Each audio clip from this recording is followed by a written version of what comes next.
Good evening, class, and welcome to our performance management class this evening.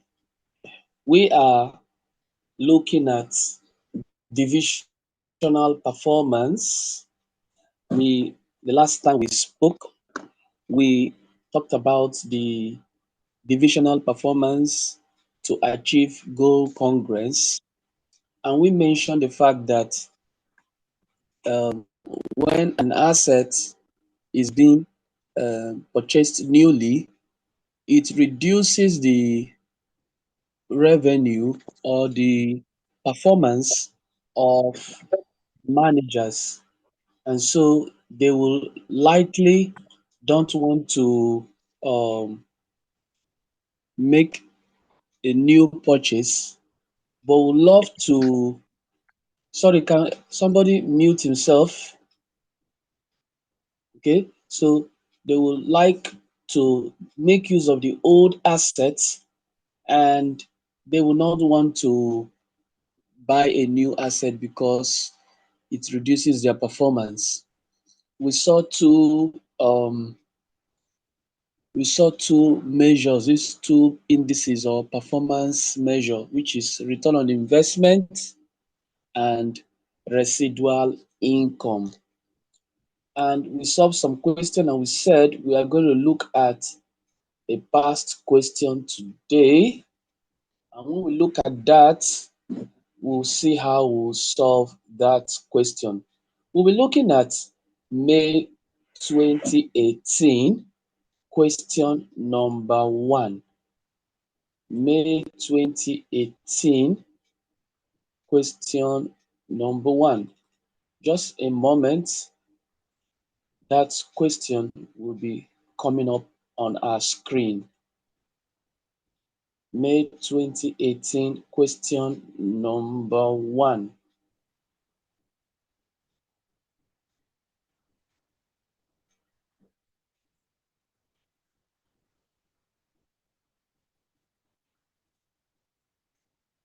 Okay, so this question says, Dasset Drinks Nigeria PLC has been operating in the Nigerian food and beverages industry in an entity with 3 distinct factories across the country.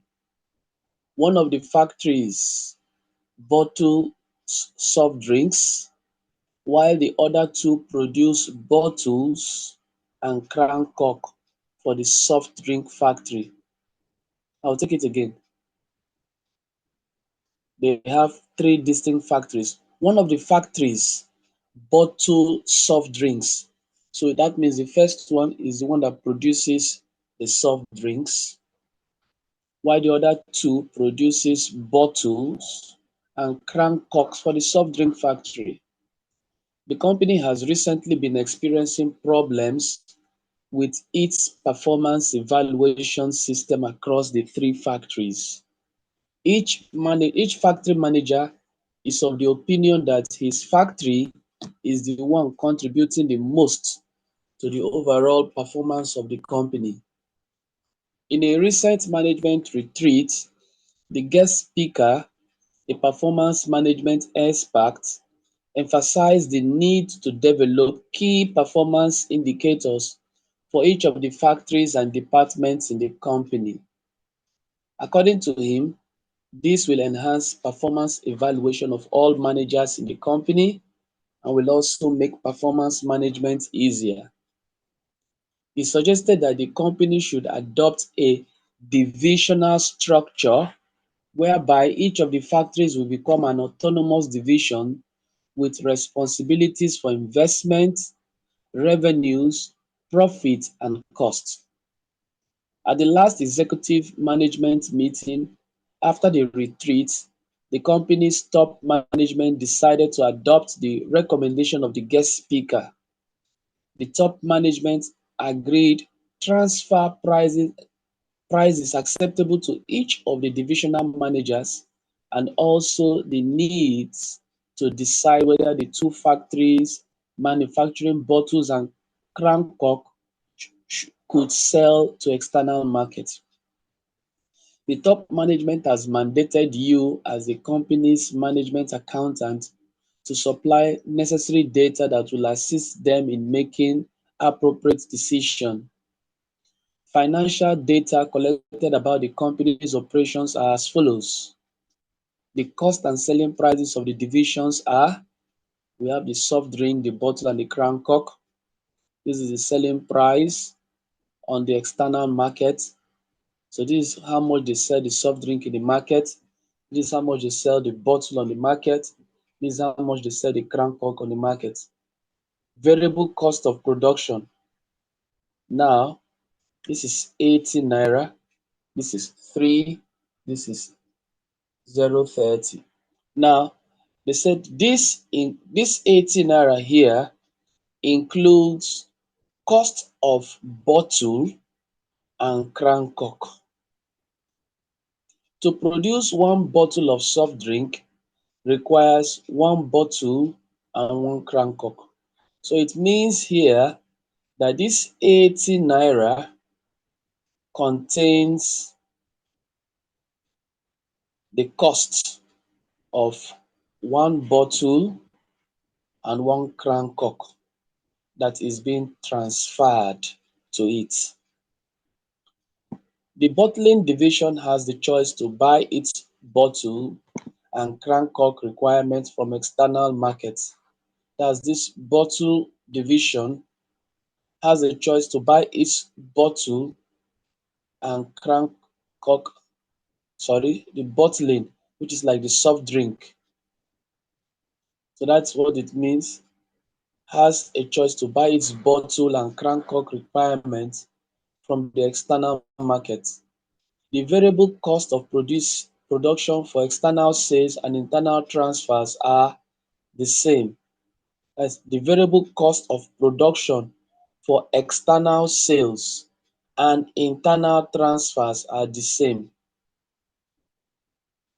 And bottles and cork are being transferred to the bottling division at this cost. So what they say here is this variable cost you see here,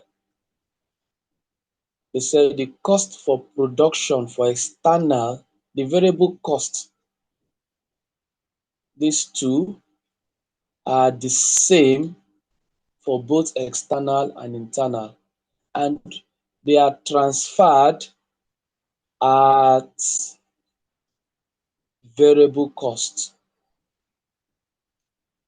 For brand protection, so when they say bottling company, they are meaning soft drink because the soft drink will bottle the drink. That's why they call them bottling company.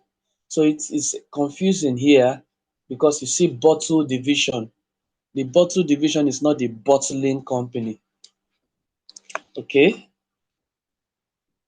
Because if you see here, they said the bottling, okay, they said the variable costs are being transferred to the bottling division at this cost.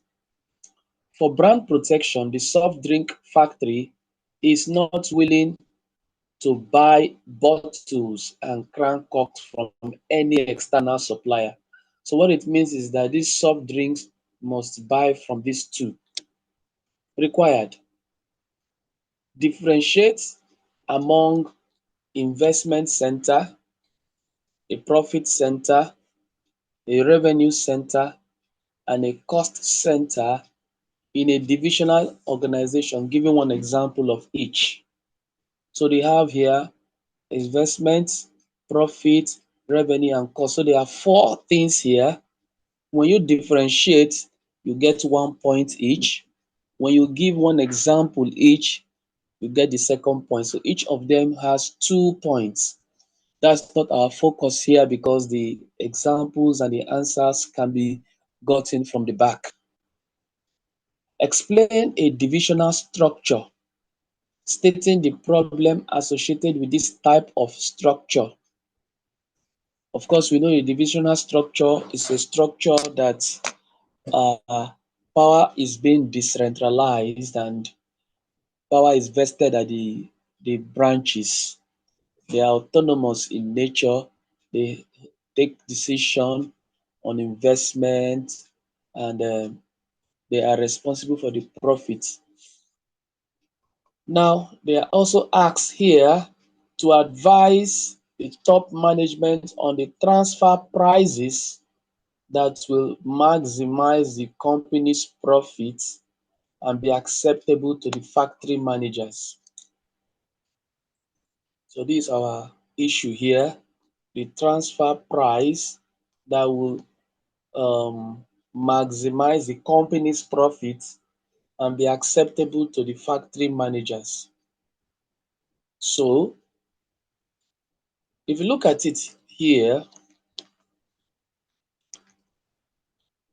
we are told that this is the price they sell to external markets.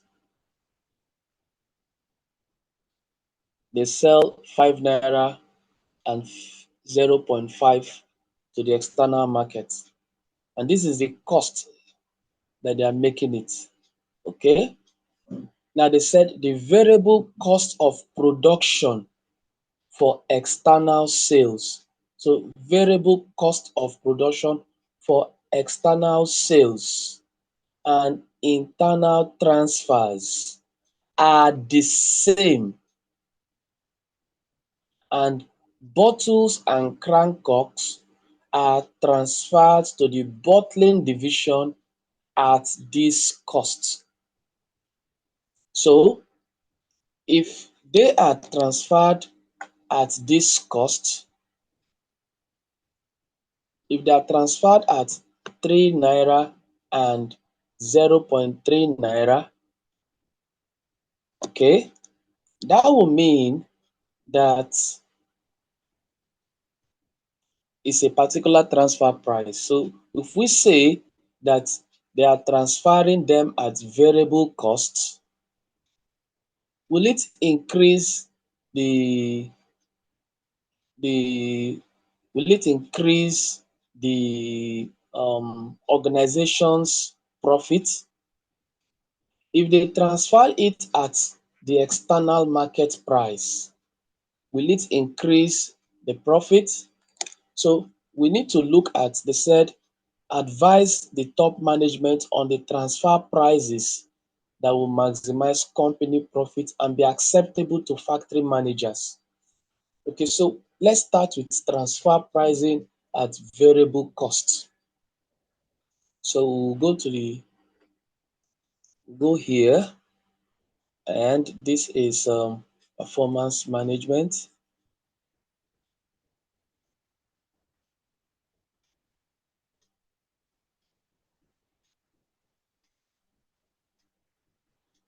This is performance management. This is I can past question number May 2018, question 1. The name of the company, Dasset Drinks Nigeria PLC.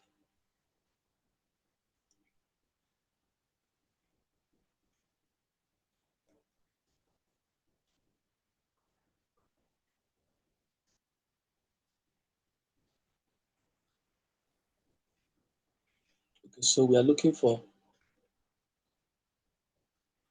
transfer prices that will maximize profit and be acceptable to all managers. Okay, so what do we do now? We will now look at anything that will, now if you look at, this is 3 divisions, so I will put this, so this is soft drink, sorry, that's not the spelling of drink, soft drink, this is bottle, This is crown cock, and this is group. Okay, so we have selling price. So let's put selling price 100 naira. Sorry. So I will come here. Selling price external. So this is 100 naira. Bottle is 5 naira. The other one is 0.5 naira. 0.5 naira. Okay. So we will now say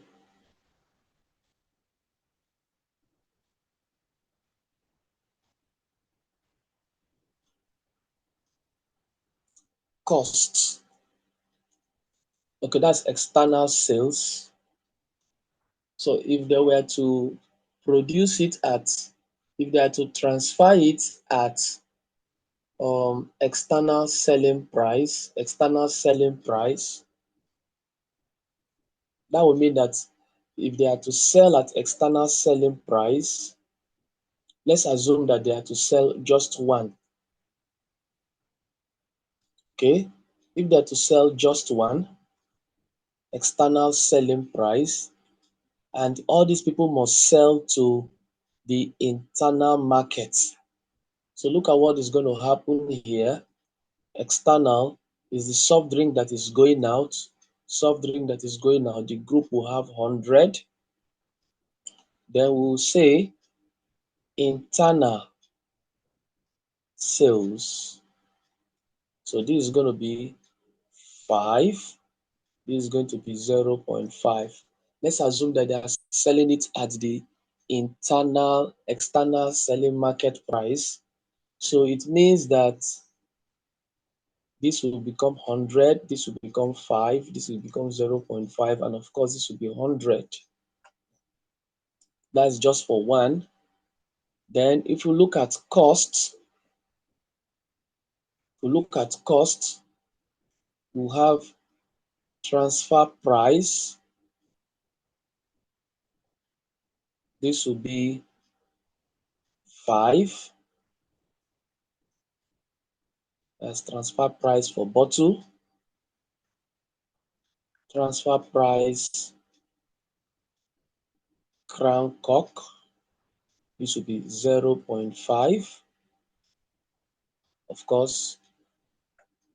Then we will talk about variable costs.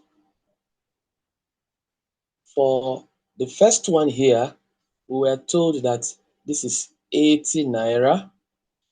So it means this will be 80 minus 5 plus 0.5, because we were told that this cost includes cost of bottle and crown cock. So what it means here is, I'll activate my calculator. I have 80 minus 5 and minus 0.5. That means this is just 74.5. This is 74.5, while the others are 3 and 0.3. So this is going to be 3, 0.3. Is that what is there? 0.3. So, sorry.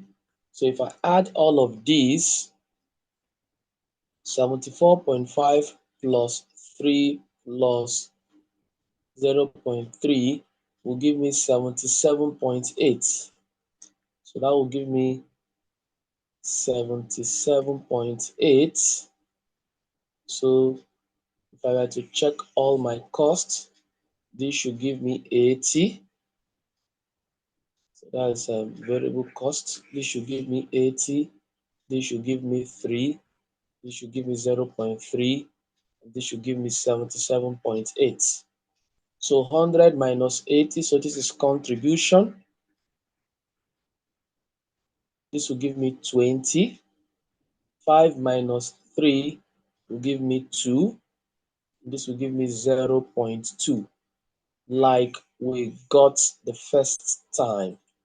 So if you are to add all of them, this will give me 22.2. Of course, that is what you will get when you minus this from 100. You minus this from 100, you have 22.2. So that's what the company will get as a whole. But if we are to transfer at variable cost, it means that this is going to be sales. This will still be 100. So let me just show that this one is gone. So this is drink, bottle, crown, and group. So this is sales. External sales is still going to be bottle, drink, I mean. Then internal sales. So this is external, and this is internal. Then this is dash. We sold it here for 3, and we sold it here for 0.3. Of course, that will be dash here. So total sales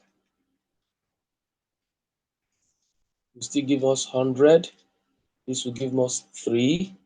This will give us 0.3. That will give us 100. Okay. Then we will now have variable costs. We start with transfer price, which is for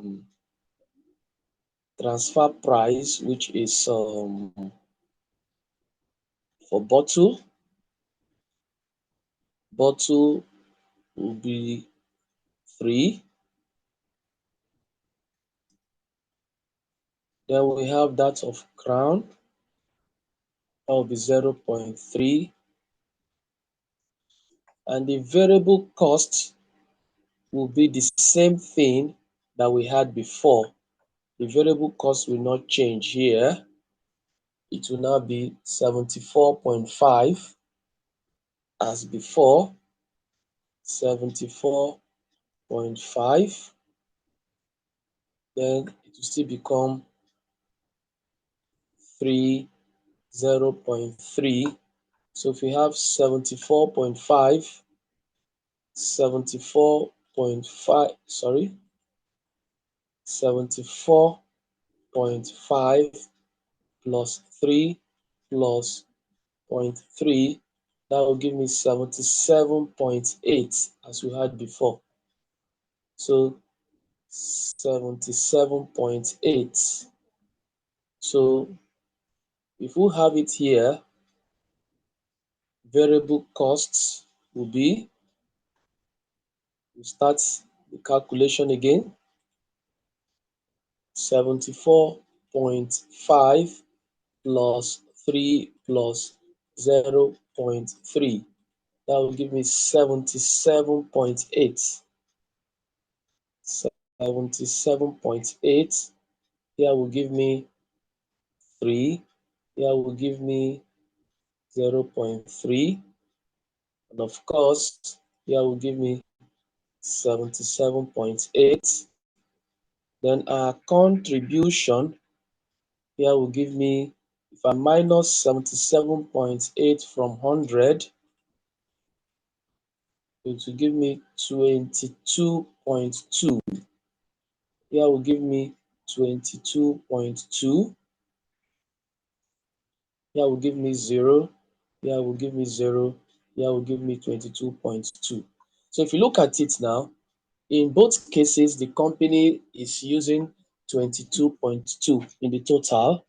Yes, but now In this second instance, the bottle division is making bigger profit contribution, whereas the other two are making no contribution. It will not please them. It will please them to make at least this contribution. And so the transfer price that should be used are these prices. This is a different color now. The transfer price that will be better for the both companies or the divisions that will be acceptable to them is using 5 for bottle and 0.5 rather than using 3 and 0.3, because if these people can also go to the market to go and buy it at 5 naira and 0.5, so they could also sell at that market price so that they could make profit. But if they don't do that, the company as a whole will still make the same profit, but it will not motivate the bottling company and the crown cork company. So this is the appropriate transfer price to use. Then this one, they say discuss two qualitative factors that top management needs to consider in taking these decisions. Qualitative factors could be for brand protection. For brand protection, it is better that they buy from the internal division instead of going outside. That's one. Secondly, in order to meet the company's deadline of supply to the customer. So because they are working in the same group, they all have a goal of satisfying the company or the group's goal. They want to meet their deadlines instead of relying on outsiders. And also, if they take this thing and give it to outsiders, they will lose some flexibility, they will lose some control. They will also not have a say on when these things will be supplied. So that's for this question here, which is 30 marks. Let's look at another question on transfer pricing and divisional performance before we say bye-bye to that topic. I think we have another one here, question number 1 on November 2014. November 2014. So that will be coming up in a moment.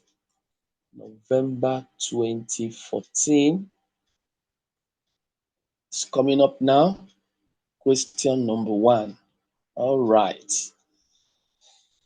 Nijax Group Limited. So let me just write it down here because I'm solving a new question.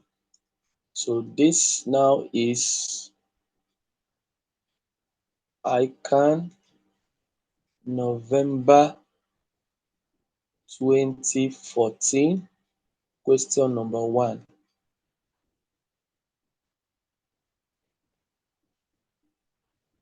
Okay, so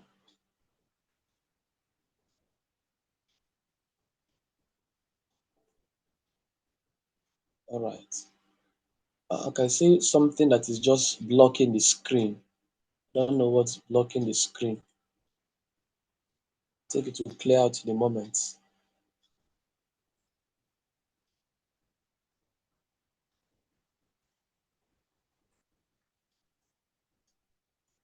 All right, to clear out in a moment.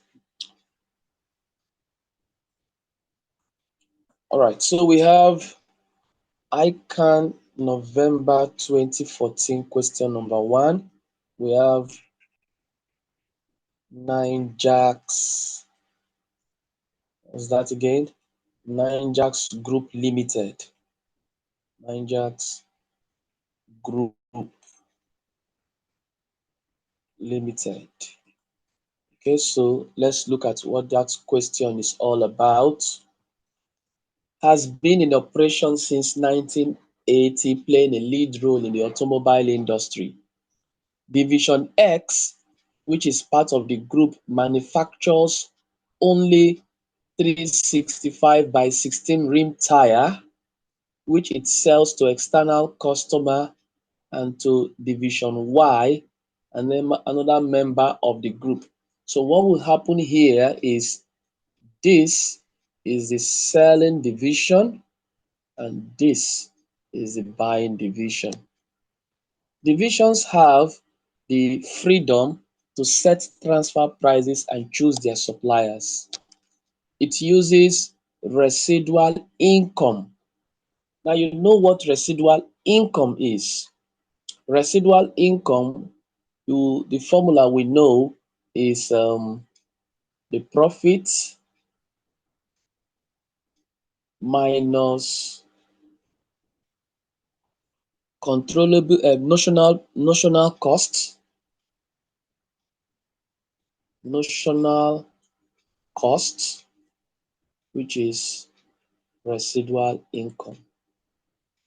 I think that's what we have here. Now, it uses residual income for performance appraisals. The group's cost of capital, which we use in calculating the notional cost, is 12%. The two divisions operating data are as follows.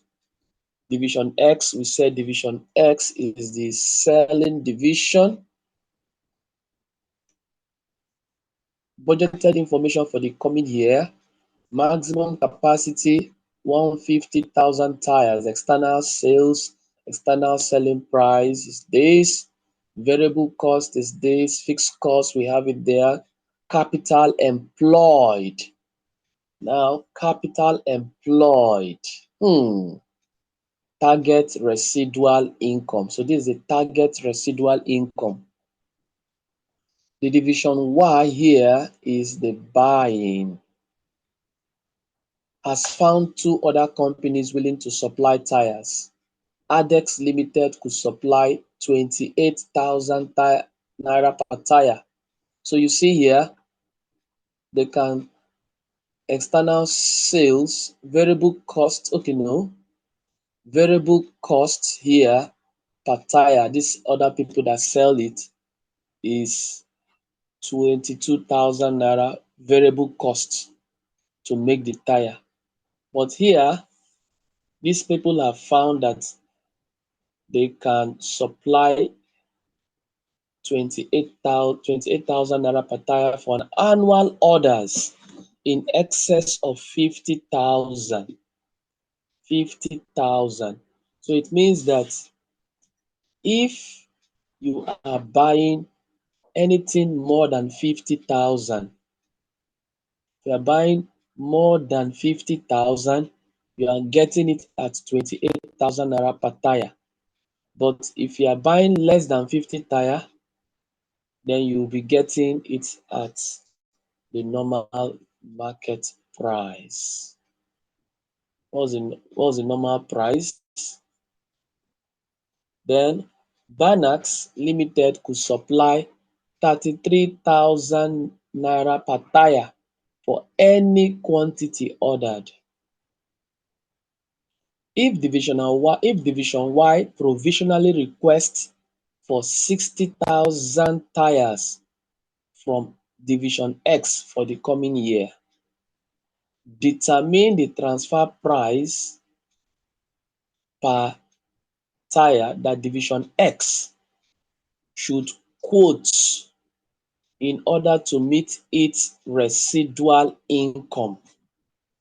What is the transfer price that it should quote in order to meet its residual income? Okay, so let's start with Division X. Division X, we say transfer price to Division Y, okay, for Division X to meet its residual income.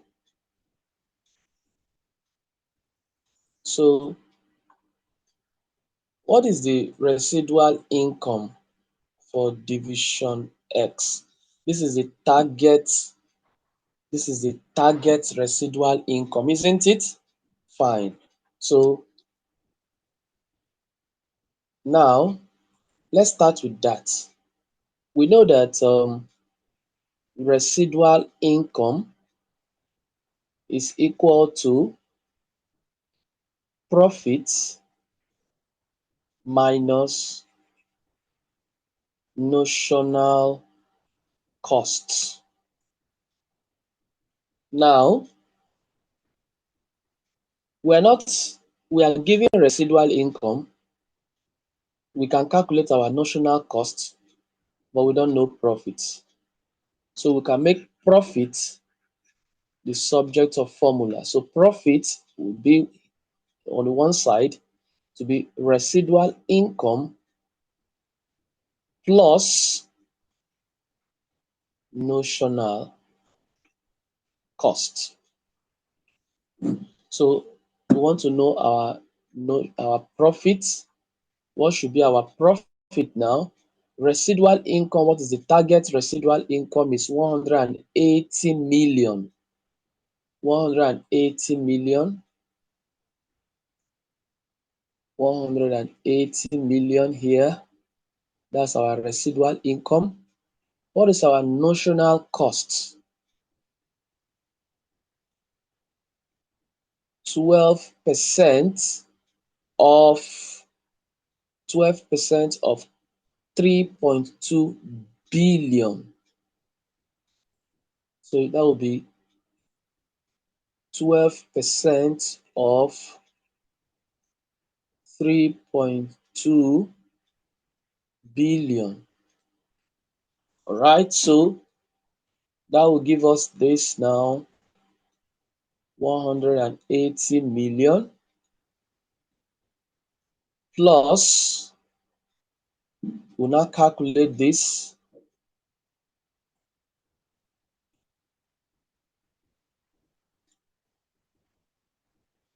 %12 of 3.2 billion. That will give us 384 million. 384 million.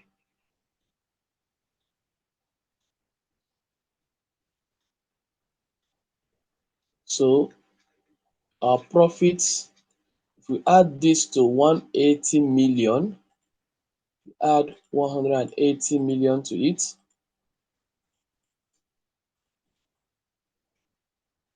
that will give us 564 million. 564 million. 564 million. So this is our profit. So this is our target profit. Okay. Now we've known our profit. Let's see what we should do now. Now we have profit. We know that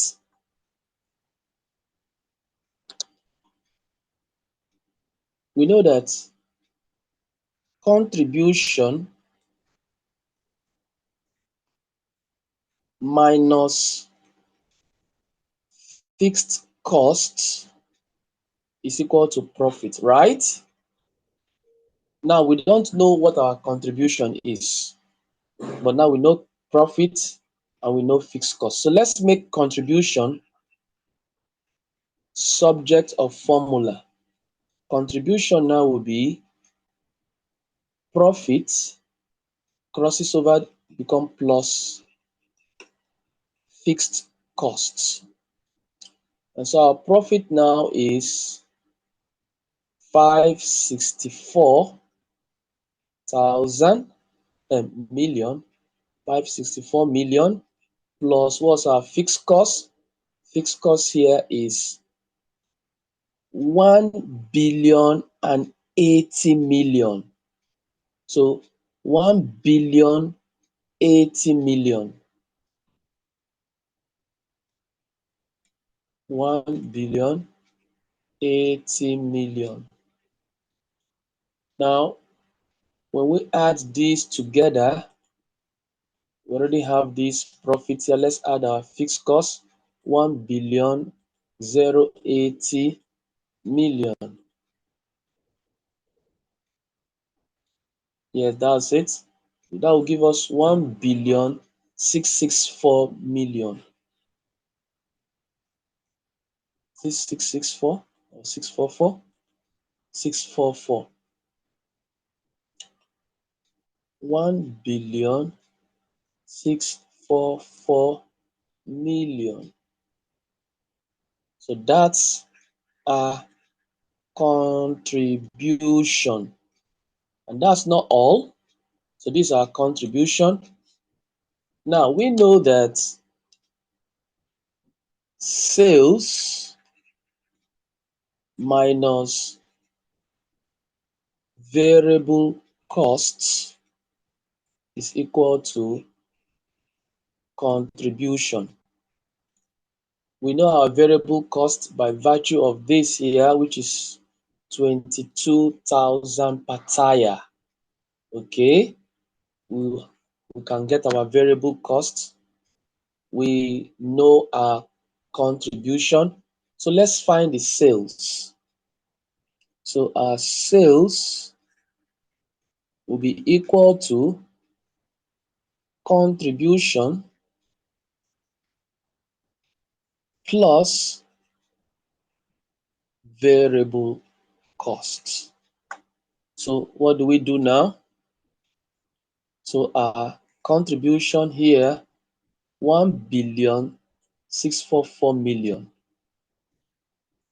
1,644,000,000 plus variable costs will be 22,000 naira per tire.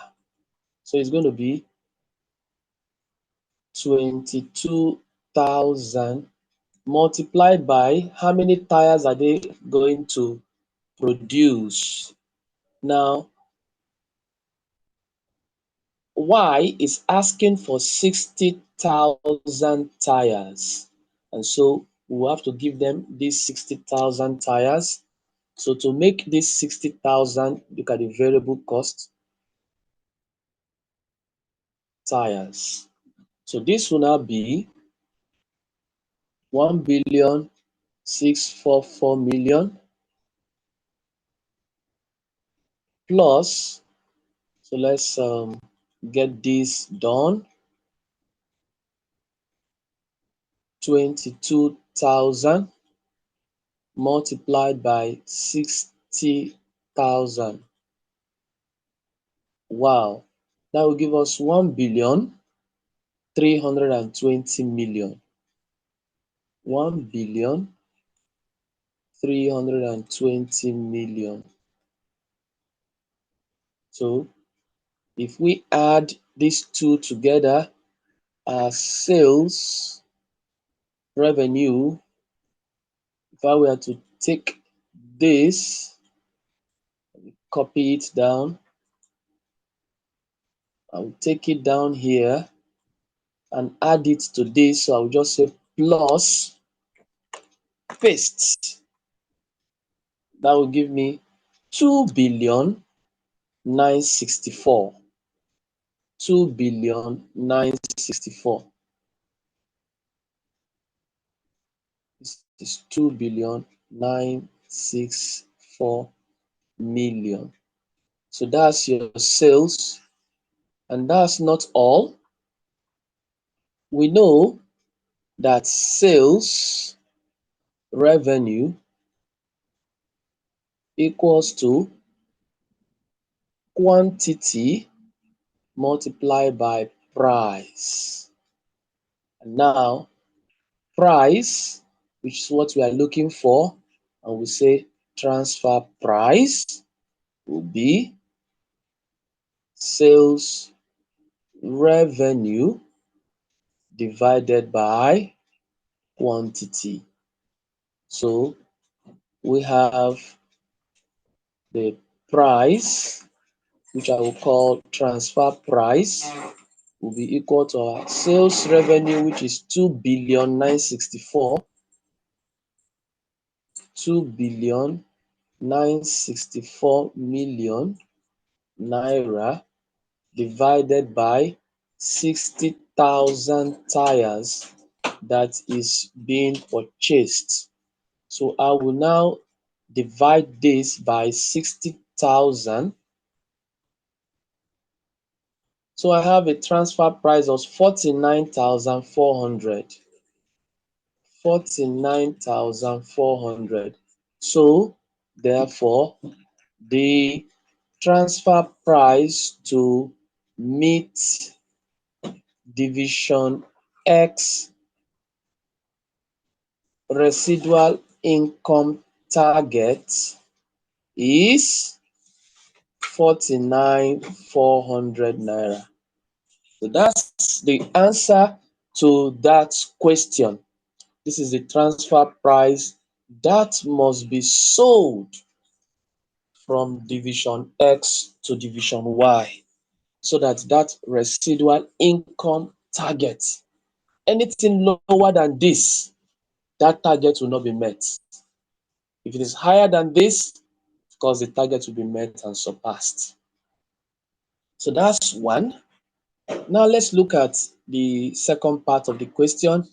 Calculate the two prices that division X would have to quote to division Y.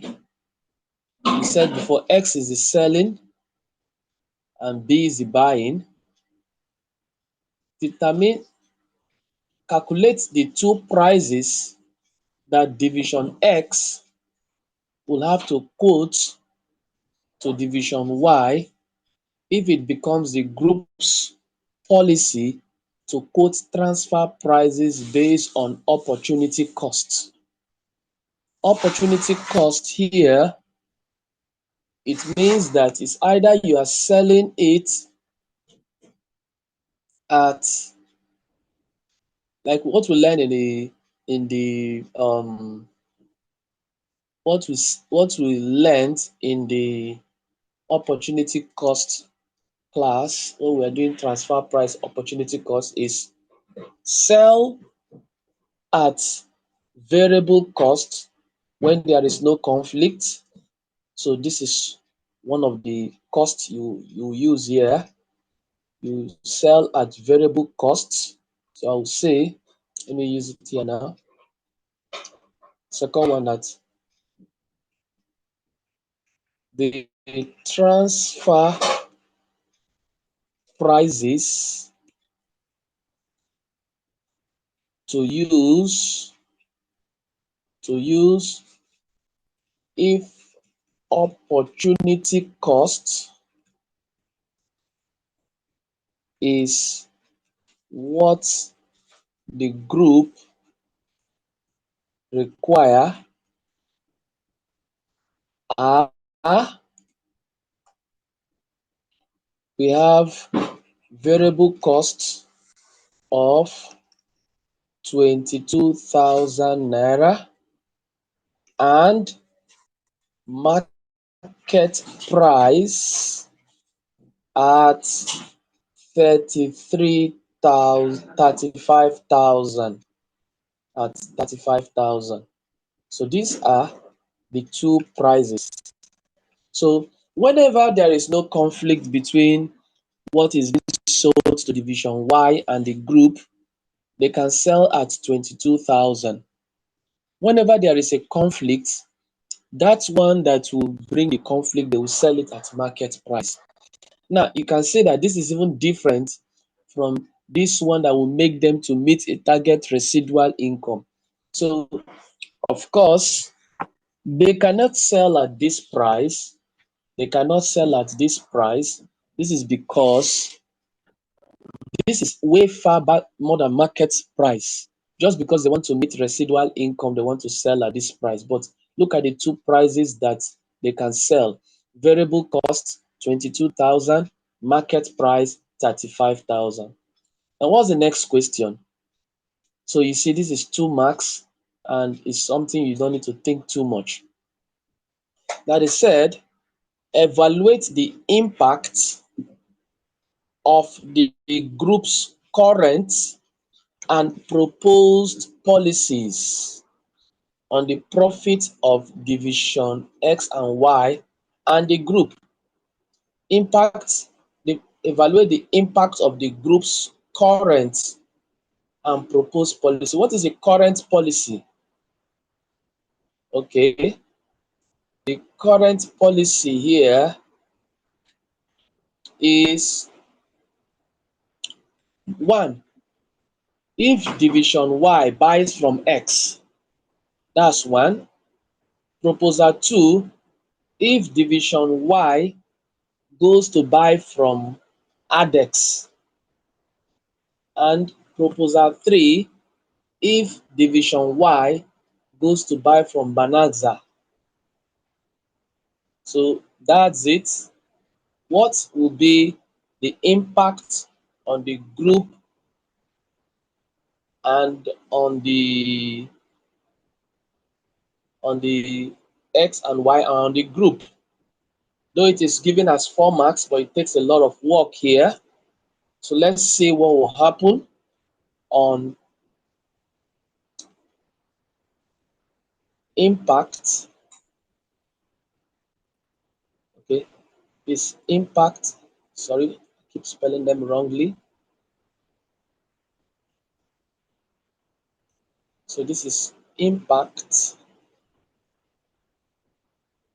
of current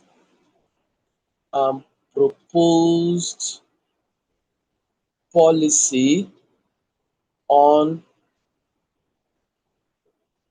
division and group, with divisions and group, of course.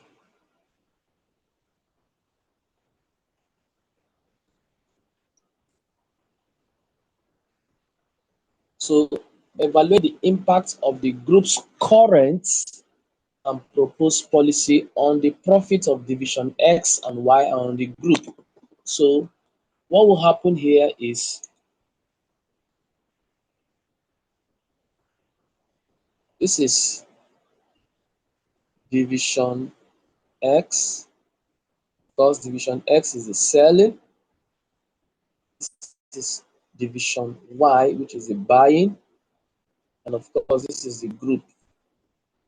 So we have, sorry, go up here.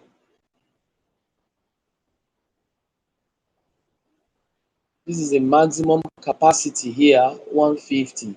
So if this is maximum capacity of 150 and Y is asking for 60,000, that means external should have how many?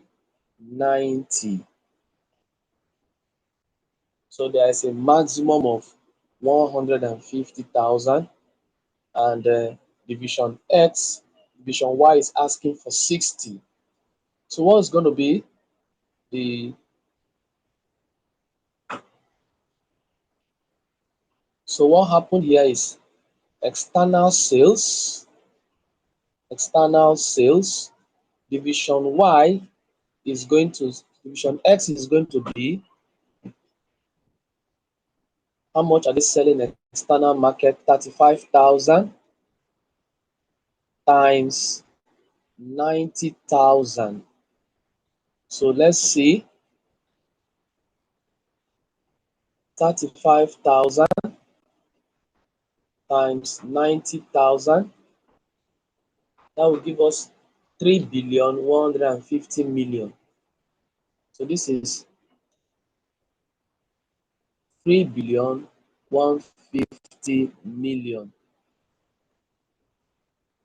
Now, division Y will be selling at, division Y is selling at how much?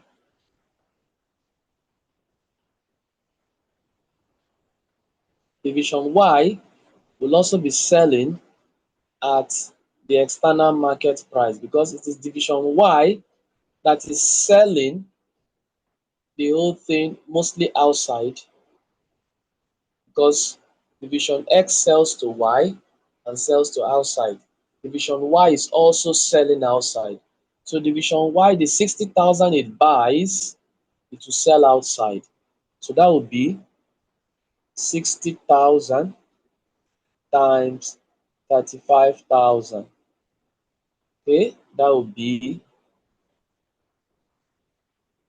60,000 times 35,000, 2,100,000,000. So of course this will be 2,100,000,000. Okay, so this is 150 million. It's going to be 2 million. Then we have internal sales. Of course, division X is selling to Y. This 60,000 that division Y bought, he bought it from X. How much did X sell to them? 60,000 at the variable cost of 22,000 naira. Because 22,000 times 60,000, that will give us 1.32 billion.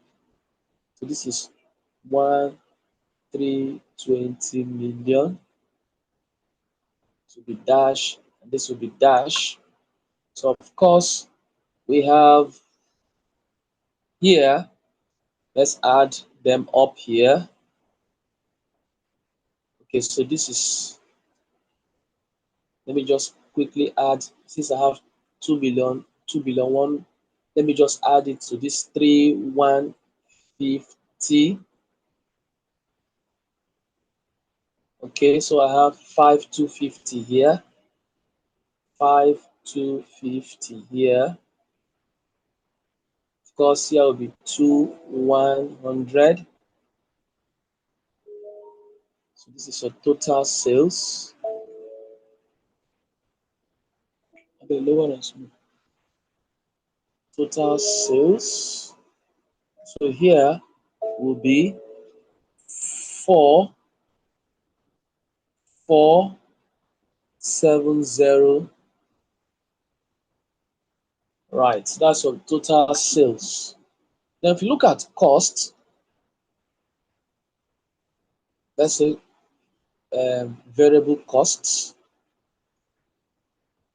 we have a transfer price. Transfer price, of course, that would be 1,320. So that's dash here. Then we have the other variable costs. Variable costs, orders. So what do we have as variable cost here? This is 22,000. 22,000, and Y also, Y do not have a variable costs except the transfer price. Okay, so this will be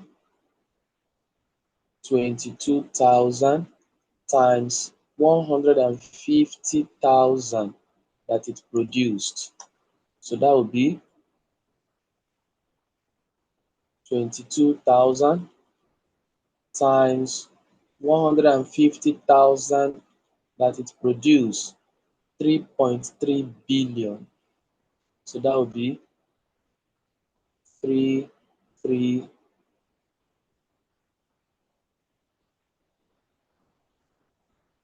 so that would be 3. So now this will be are variable costs. That's total variable costs. So here we have 3,000 or million. Here we have 132,000.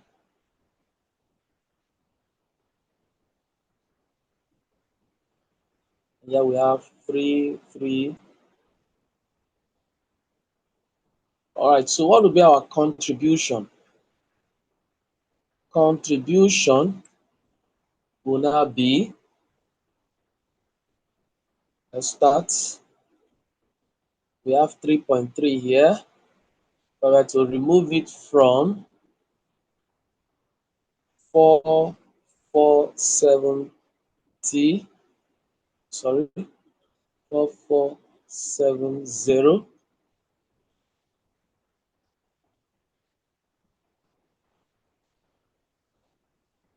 Okay, that will give me 1.170.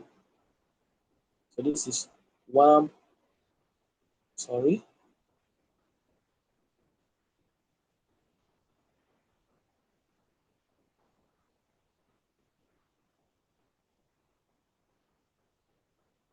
so this is the contribution here. And while this will give me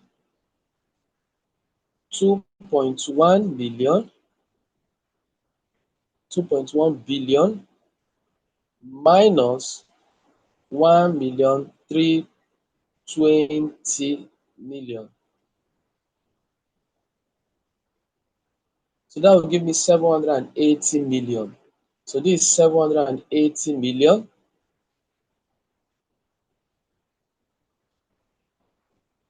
Now, of course, in this case, now we can add these two because for the sake of that time, we say plus 780 million.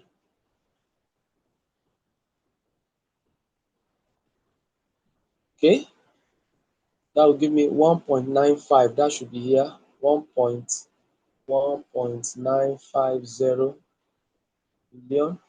So that's your contribution. So if we now have our fixed costs, we have 1.08. Why do not have a fixed cost here? So we take it straight, 1080. So we don't even need to put fixed costs because contribution, okay, we can just put the fixed cost 1080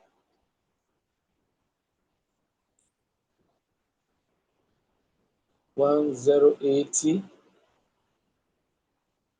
So what happened here is the profit. So this is the profit here. For profit, we have for the group, we remove this from 1080. That will give me 870 million. 870 million.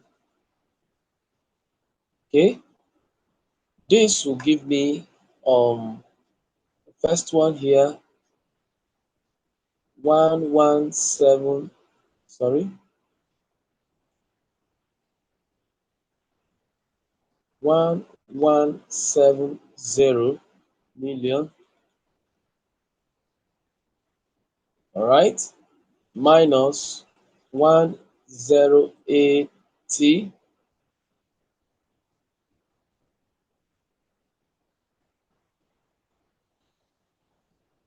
That will give me 90 million.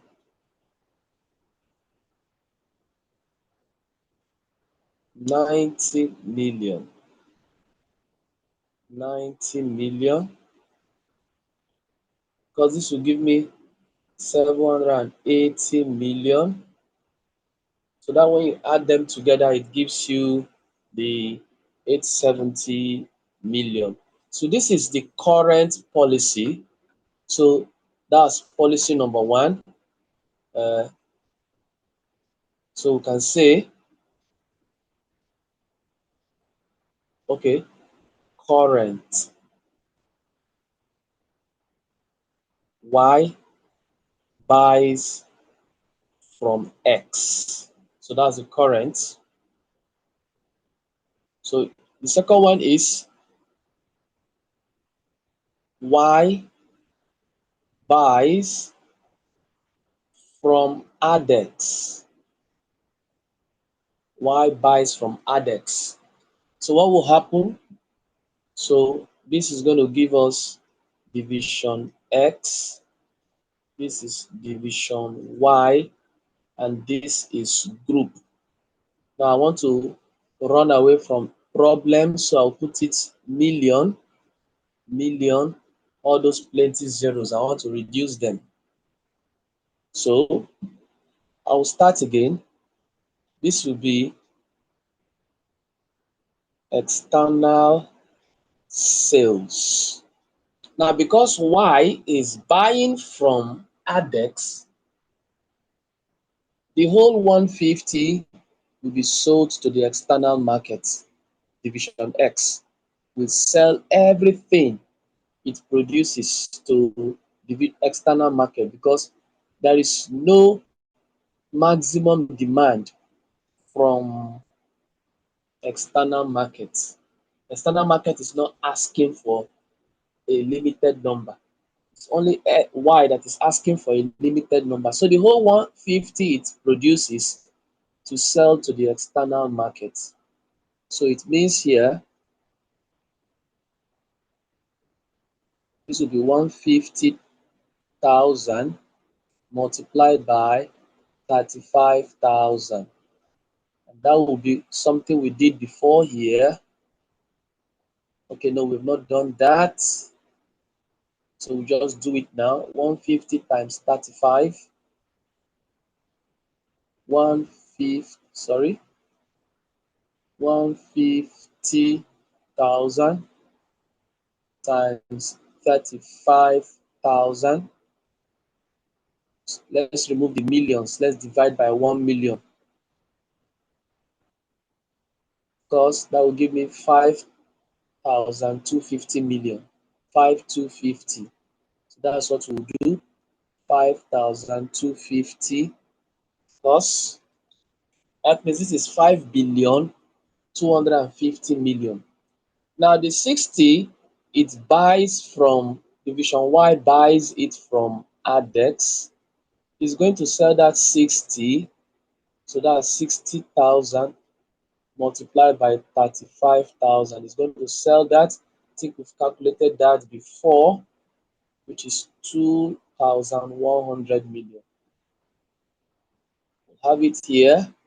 It's going to give us 2,100. Of course, so this is still going to give us 5,250.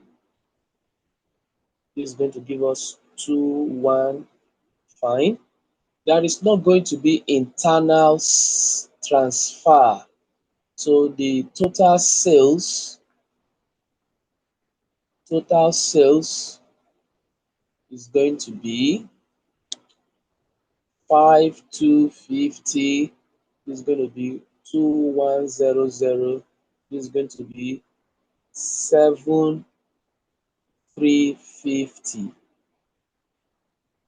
Okay, so variable costs, the external variable costs, the division Y will be producing 150 multiplied by 22,000. So we've done that before. 150, 22,000 is 3.3. So let's do it down here. That's 3.3. Of course, that will be the same thing for the group. Then, because division Y bought from Adex, it bought this 60,000 from Adex, and Adex is telling them that if you buy from me, In excess of 50,000, I'm going to supply at 28,000. I'm going to supply at 28,000. So it means they'll supply it at 28,000. Okay, so I will have it here 60,000. Okay, let me do it this way 60 times 28. That saves me the stress. 1680. So I'll have 1680. Okay, so that's it. So this is still 1680 because that's what the group is spending. So that's the variable cost that is sold. All right. Then we are done with variable cost. Let's find the total variable cost. So I will say total variable costs. So this is going to be 331680, and this is going to be 4980. Then we have our contribution. Contribution here is 5, right? Contribution here, let's just be clear that we are not making mistake. Let me do this second one. 21. Here is 420 million. Then let's do the other one here. 5250 minus 33. That will give me 1950. Okay. I can feel free to add the 2. 1950 plus 420. That should give me 2370. 2370. That's fine. Then we have our fixed cost. Fixed cost we said is 1080. 1080. Then we have our profit. How much is the profit now? Profit will be, for the group, it will be, profit for the group is 1290. 1290. This will be 420. Let's see that of X. I have 1950 minus 1080. That will give me 2160. 2160. If you compare this with 2160 versus 90, that's a big difference. Even look at the group, this is 870 versus 1,290,000,000. See, there is a big difference if they decide to buy from Adex. And look at the people that went to buy from Adex. They now have 420 million as against 780 million. Why is that? This is because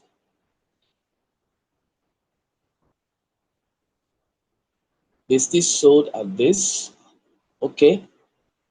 The problem here is because they bought at a higher price than the variable cost that was being transferred to them.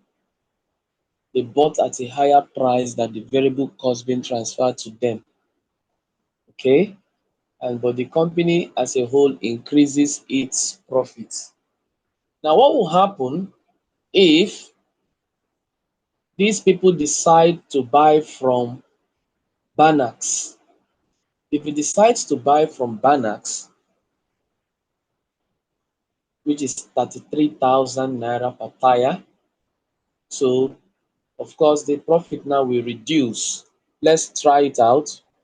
If it decides to buy from Banax, so by Division Y buys from Banaxa at 33,000.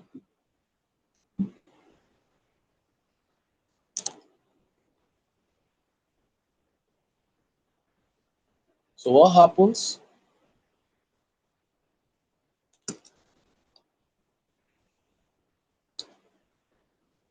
What happens here is that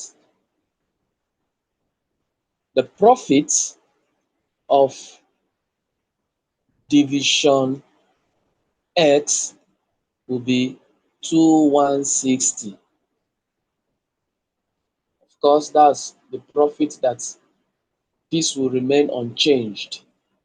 But look at that of Division Y. Profit of Division Y, of course, it will have this sales will be the sales will be 2-1 as before. So it will be 2-1 minus what is the variable cost? The variable cost will now be 60,000 times 33,000, which will be, okay, let me just cut it short. Instead of putting 60,000 times 33,000, I will just say 60 times 33. 60 times 33. So let's see, 60 times 33, that will give me 1980. 1980, remove it from 2,100, that will give you 120. 120. And the group will be 2160 plus 120 will give us 2280. So 2280 versus,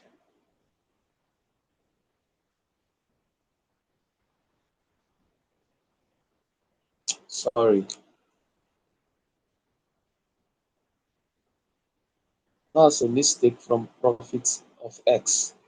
Sorry, profit of X is not 2160. Let's do that again. We have 1950 minus 1080. That gives us 870. 870. I was wondering. This is 870. This is 420.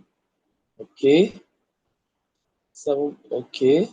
So that makes sense. So this is 870.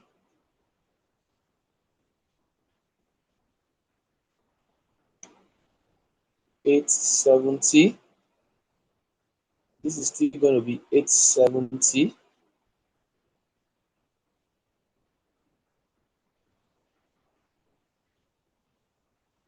This is still going to be 870. So that will give us 990.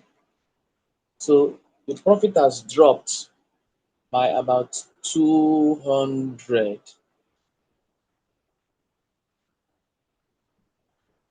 About 300. Profit has dropped about 300. Unlike when it was 870 in the current, and now it has gone to 990. So the current current proposal should not even be adopted, whereas instead of buying from Banax, they should buy from Adex. So the question is saying we should, we are not asking you to tell us, um, we're not asking you to tell us where they should buy. They said the impact. You will not say the impact is that the profit is more when they buy for division X. Okay, the profit in more in all cases. The profit is more in all cases. Will I say in all cases? For division X,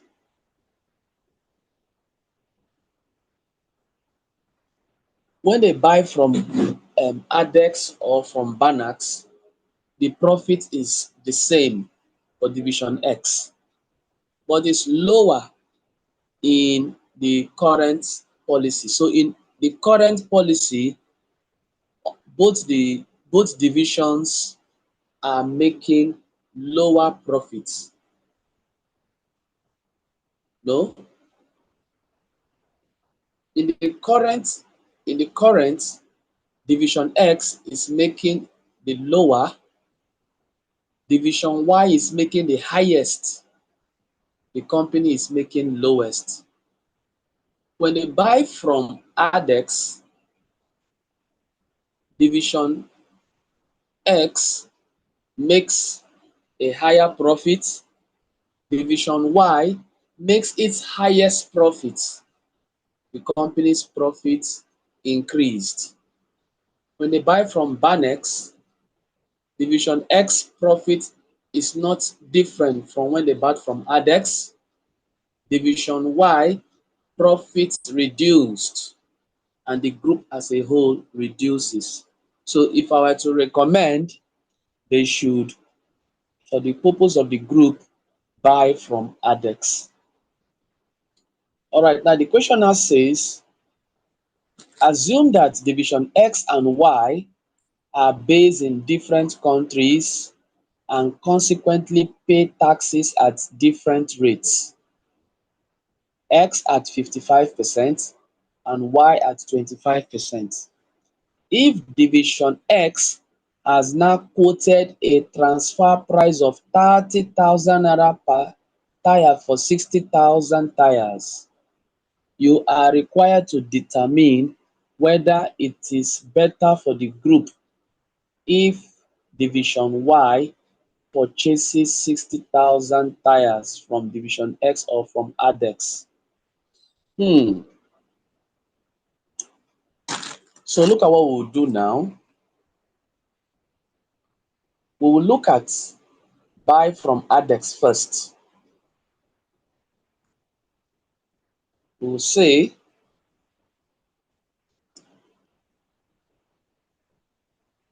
buy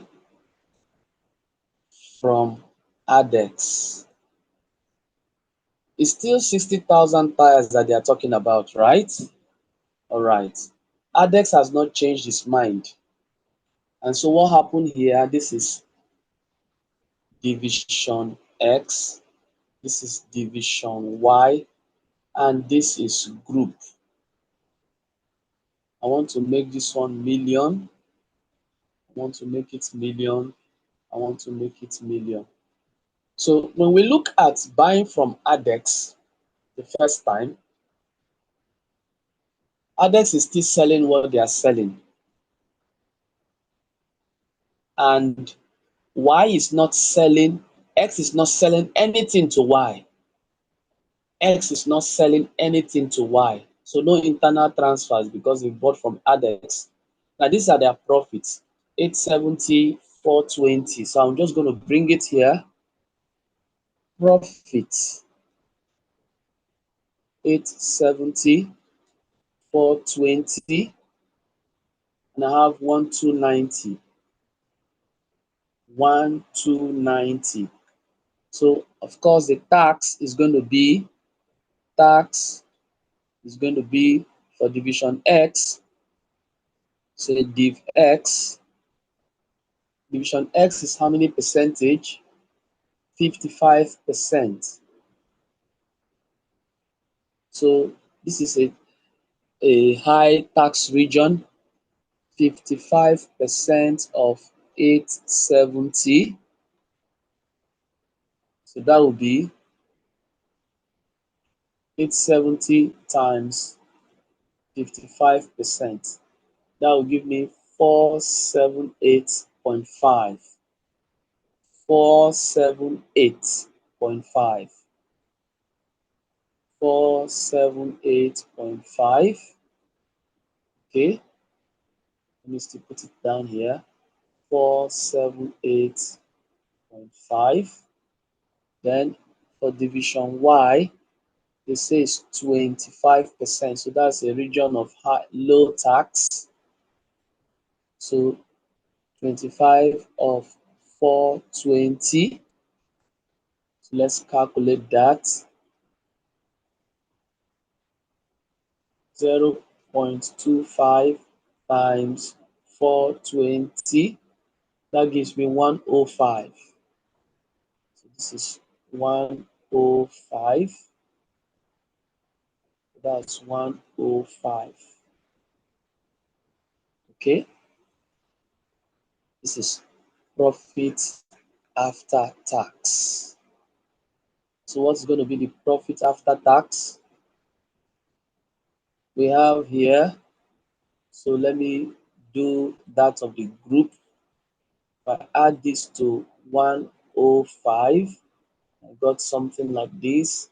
And I remove it from 1, 2, oh, missed it. 1, 2, 90 minus 478.5 minus 105. So the group is 706.5. 706.5 million after tax. Then this year, we have here 420 minus 105. That will give you 315 here. 315 for division Y, profit after tax. We have here for division X, we have 870 minus 478.5. That gives us 391.5. 391.5. So this is the how their profit after tax would be if they buy from ADEX. Now, if okay, division Y buys from X at 30,000. All right, so we'll now recalculate. So this is division X, division Y, and this is the group. Of course, let's make it our million, million, million. So we have external sales. So external will go 90,000 will go this time at 35,000. We've done that before. So let's just say 90 times 35. That will give me 3150.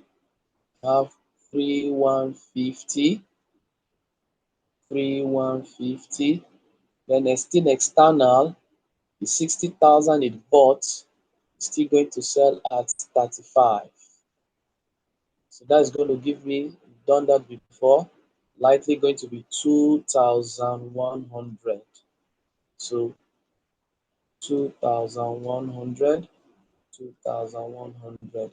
Then there is internal sales. The 60 it's selling to division Y is at 30,000. So that's going to give me, I think it's 1860 times 3, 18. So that's going to give me 18 dash dash doesn't affect the group. So total sales, this will give us 21. This is going to give us, let's calculate, 18 is here plus 3150. That gives us 4950. 4950. So here, what would this be? 3150 plus 2100. That gives me 5250. 5250. All right. So that's your total sales. We look at our variable costs. We have transfer cost. This is going to be 18. There's going to be dash. And we have variable costs, division x. Let me call it dx.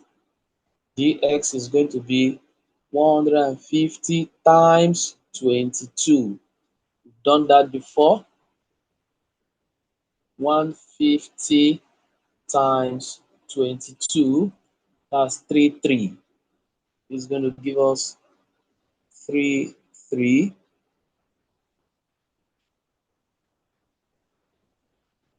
Then this is still variable cost dy. dy is binding 60 at, okay, there is not going to be dy because that transfer is what the dy is getting at this variable cost. So that's going to be the 18 here, of course. So it means this is total variable cost. This is 33. This is 18, and this is 33. So our contribution is going to give us how much? We have 33 here, so let me remove it from 4950, and I have 1650. So this is 1650. Okay,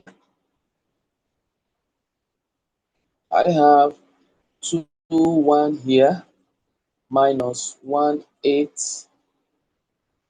That gives me 300. That's 300. Then I have 5250 minus 33. That gives me 1950. I have 1950. Then the next thing we have is fixed costs. Fixed costs 1080. That's dash 1080. So we have a profit here. Okay, let me give you the normal name because we are doing tax.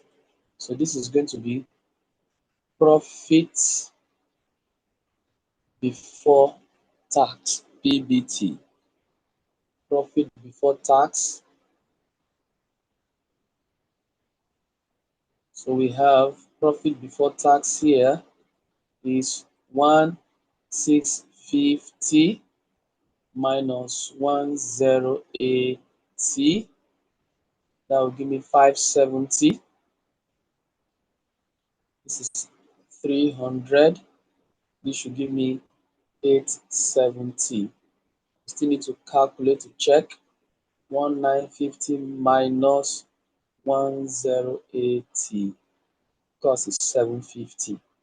Then we have our tax, and I will say this is for X. sorry, tax. So this is for x. X here is 55% of 570. 55% of 570. 570, sorry, 570 multiplied by 55%. That will give me 313.5. 313.5. I think I should do the profit after tax immediately. Profit after tax. So I have my 313.5. If I were to remove this from 570, I'm getting 256.5. 256.5. Now, this other one here is y 25 times 300. 25 times 300. So let's just look at it now. 0.25 times 300. That will give us 75. Because here we should be 75. So what we'll do here, this will be 313.5. Here should be 75. So if we remove 75, remove it from 300, that will give us 225. So this is 225. So what we'll do in 870,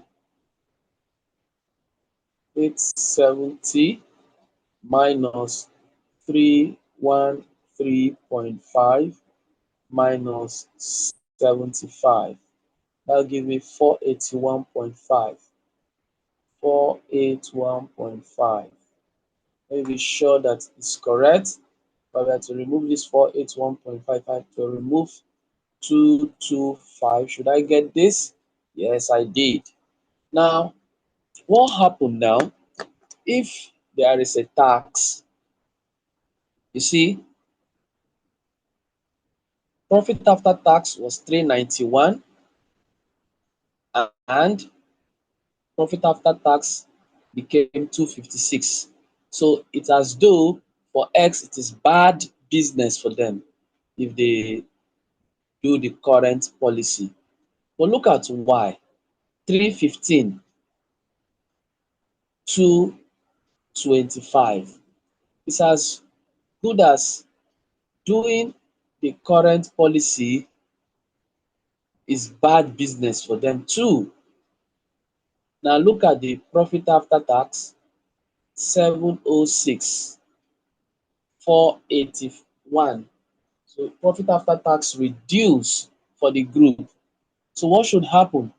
They are supposed to buy from X, buy from sorry, they are supposed to buy from ADEX.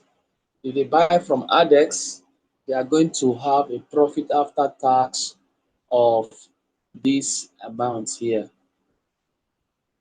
So it's better for them to buy from ADEX instead of doing a transfer price. So that's what we will take on transfer pricing and divisional performance. We've been seeing some questions on divisional performance. Okay, there's one here, residual income, gross and capital employed. I think let's just call this A20. Let's look at it and still say 19 to 20. May 2015. May 2015, question 3. May 2015, question 3. May 2015, question 3. Opening in a moment. May 2015, question 3.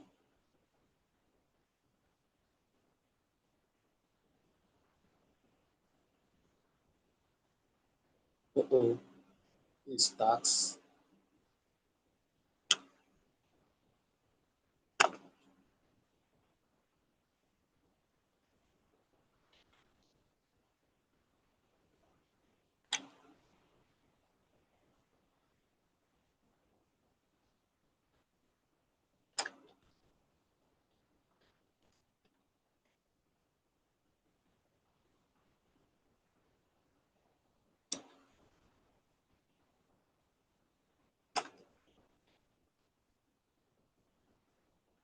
May 2015, question 5.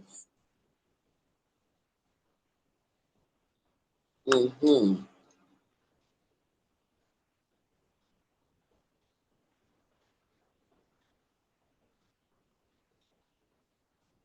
Well, our interest here is this B part. So let's read.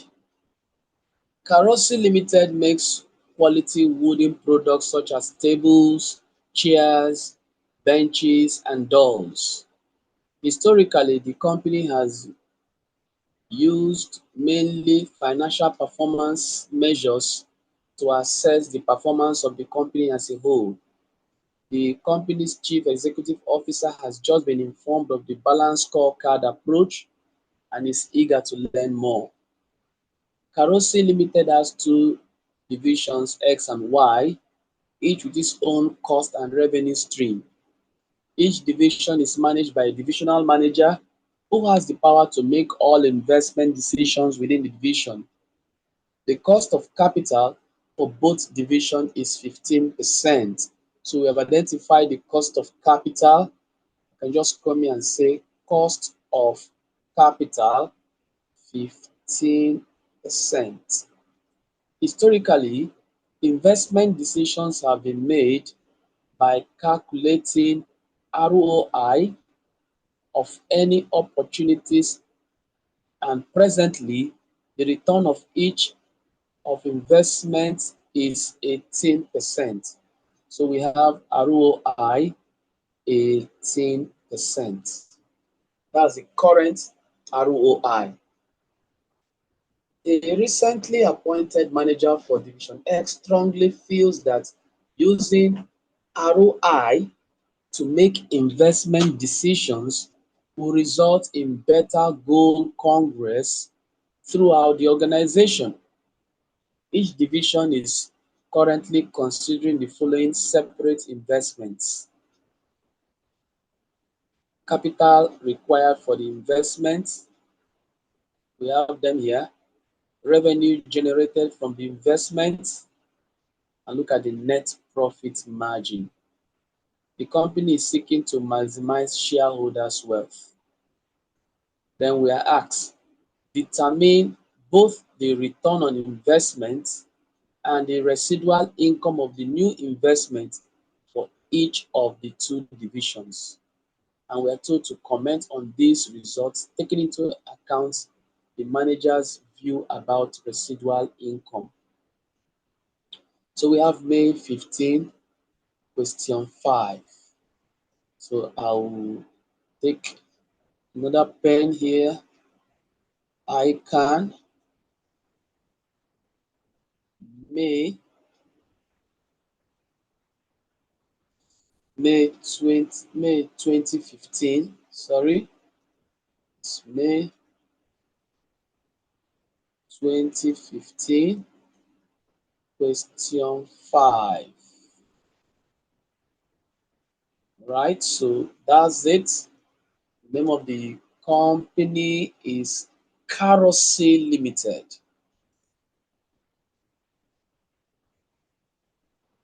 Carousel Limited.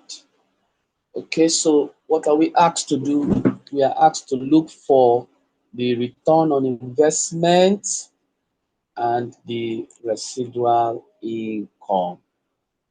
So what do we do now? This is division X, this is division Y. So here we'll come again. This is division X. This is division Y. Don't need to put group this time around. So what were we given? We are given how do we get our return on investment? Return on investment. Okay, so let's bring out all the things we are given. Capital requirement,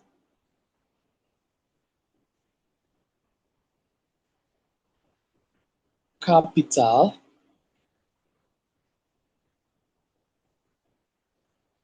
88.2, 46.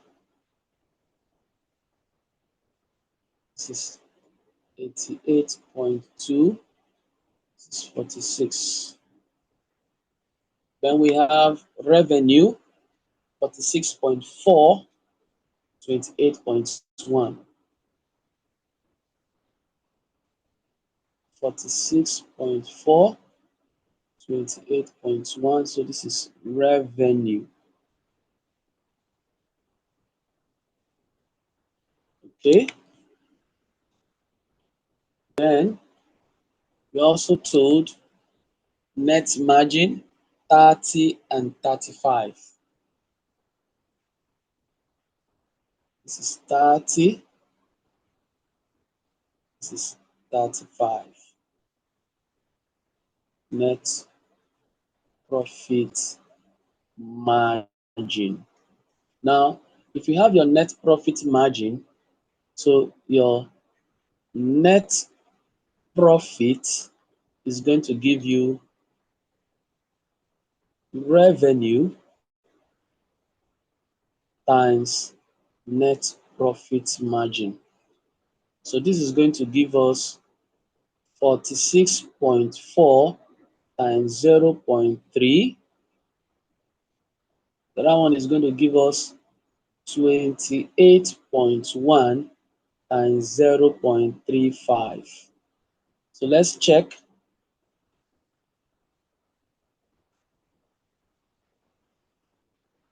46.4 times 0.3, that will give us 13.92. That's your net profit.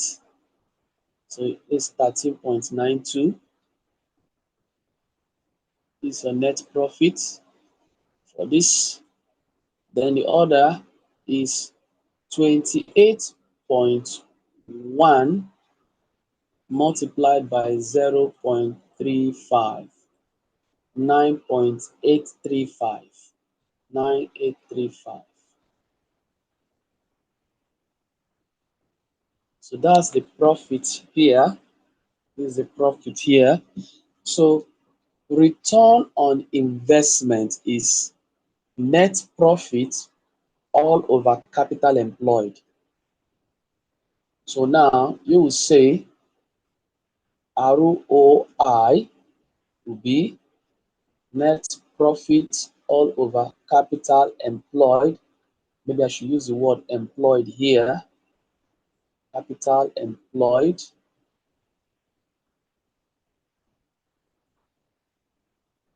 Capital employed.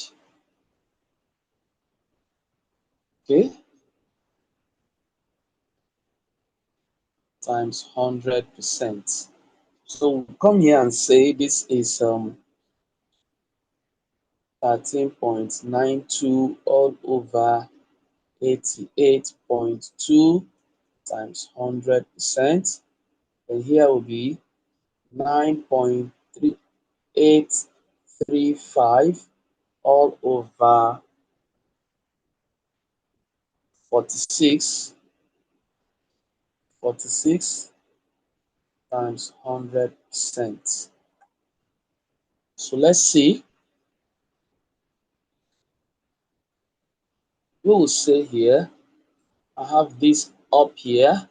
So let me divide it by 46 and multiply it by 100. So that gives me 21.38. So this is 21.38%, 21.38%. So that is your ROI, return on investment. So let's see the other one here. We have 13.92 divided by 88.2 multiplied by 100.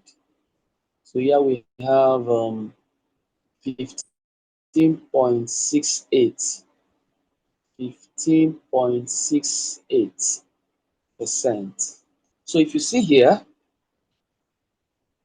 if you say current ROI, we are told that the current ROI is 18%.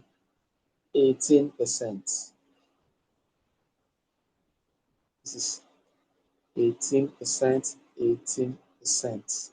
So our comment here is comment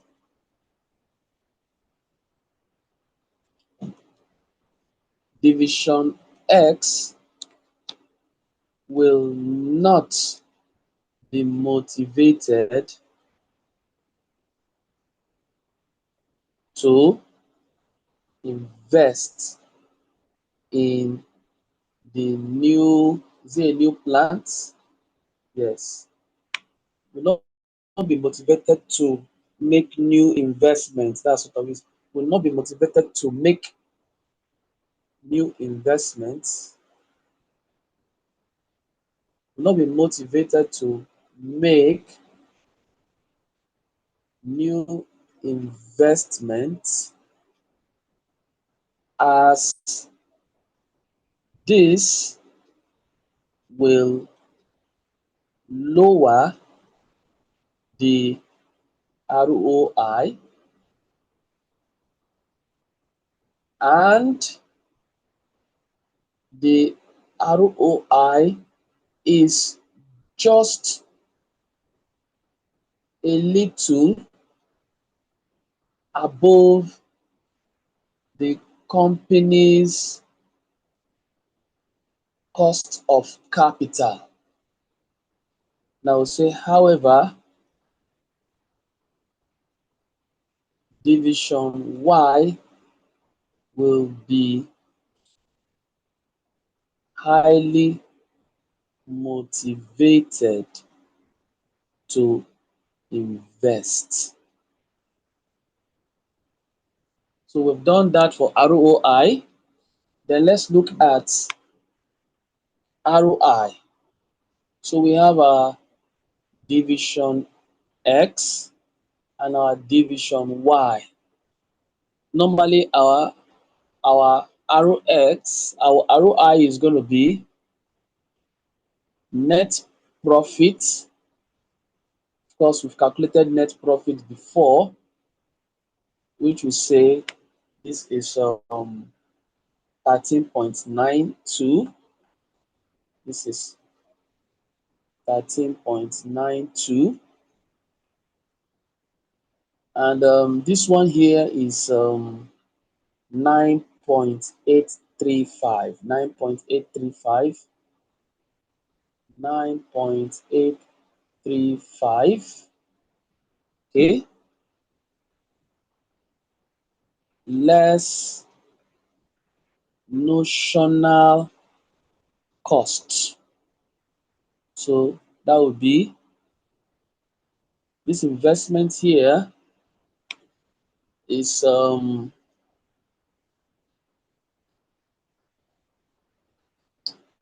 88.2, and the other one is 46. 88 again, 88.2 and 46. So 15% of 88.2. The other one is 15% of 46. So 15% of 88.2 give us 13.23. 13.23. 13.23. Then we have 15% of 46, 6.9.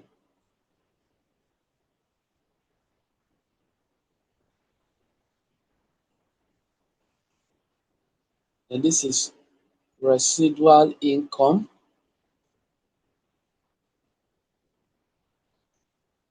6.9 is in my calculator. 9.835. That will give me 2.938. Uh-oh. 2.935. That's what it should be. 2.935. Then here I have 13.92 minus 13.23. That will give me 0.69. 0.69. So here, both division division have positive ROI,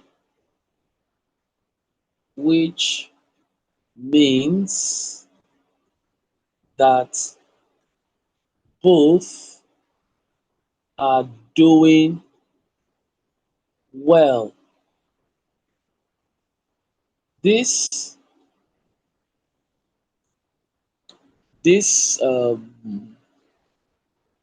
corroborates what which divisional manager is saying it, what divisional X manager,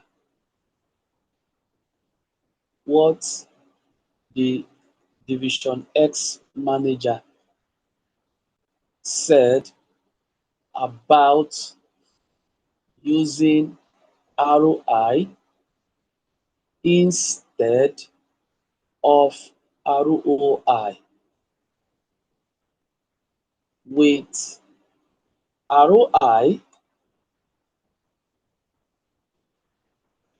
division X is seen to be doing well and meeting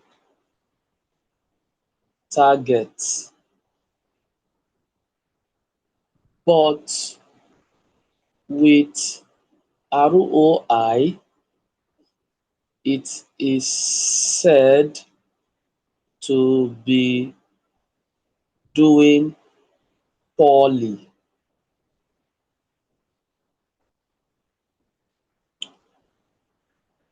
For division Y, both ROI and ROI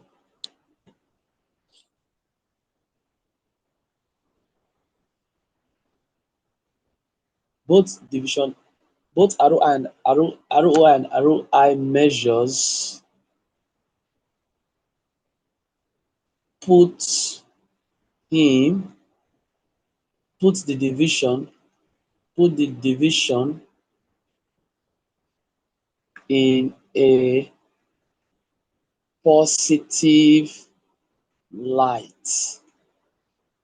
Because this may be not the same language used in your ICANN pack, but this generally explains what is happening here.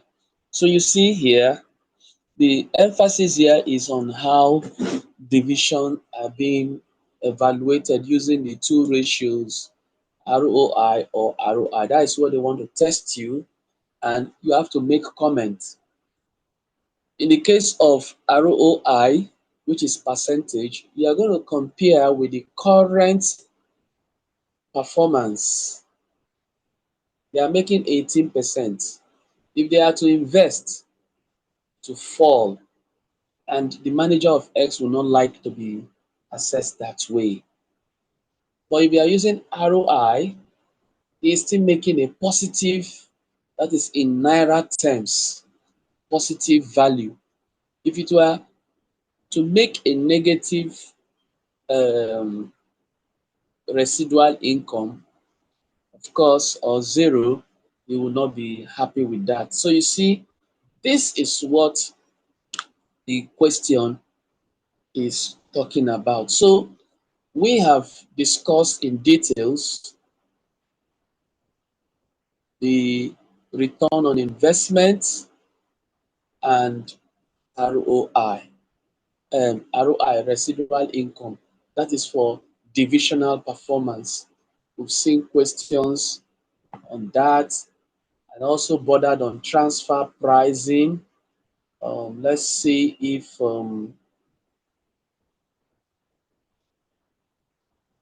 okay, this is question 3, and there is also question 5.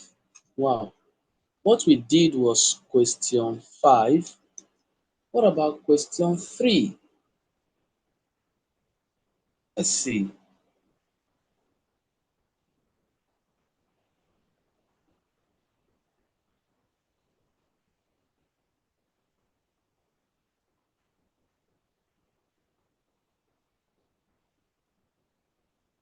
Okay, so this is another question. Question 3. Parkes is a division of an automobile group that has 5 years remaining on a leased premises in which it sells self-automobile motorcycles.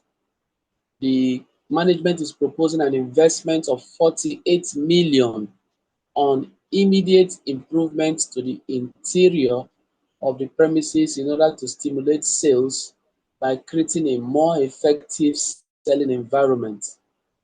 The following information is available. Now, the expected increase in revenue following the improvement is 40 million per annum. 40 million per annum. Okay. The average contribution to sales revenue to sales ratio is 40%. The cost of capital is 16%, and the division has a target return of capital employed of 20% based on the net book value of the investment at the beginning of the year. At the end of 5-year period, the premises will have a nil residual value.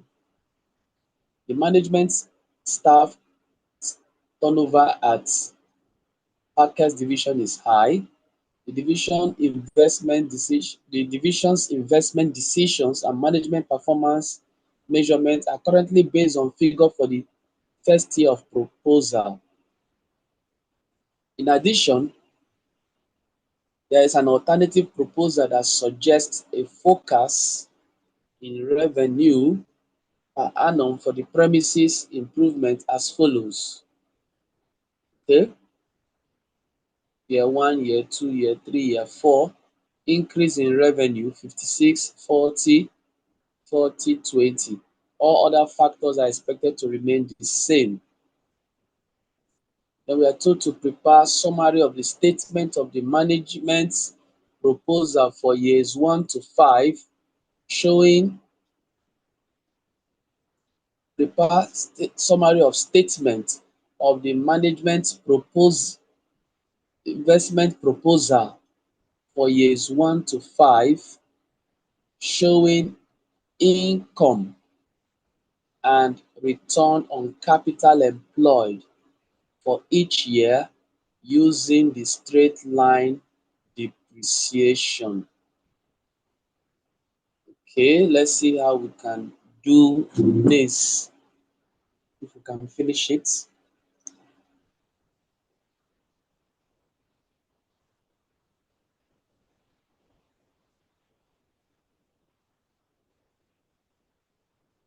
So we can take another color. So this is ICANN May 2015, question 3. And then this is packets.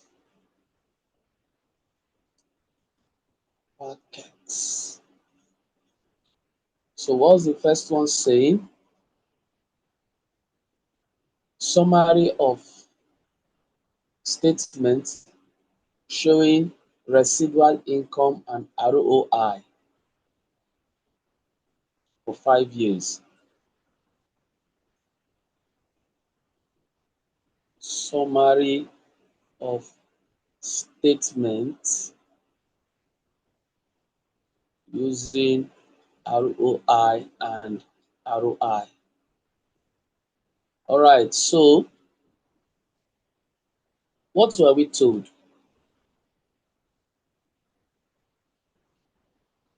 Expected increase in the revenue is 40 million per annum.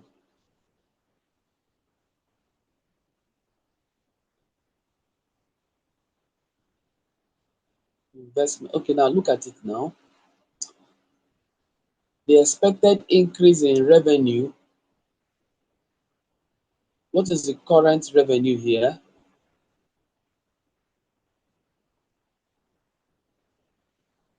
The current revenue. The expected increase in revenue following the improvement is 40 million per annum. All right. Now they said, in addition to the above information, there is an alternative proposal that suggests a forecast of the increase in revenue per annum from the premises improvement as follows. For year one, is an increase. So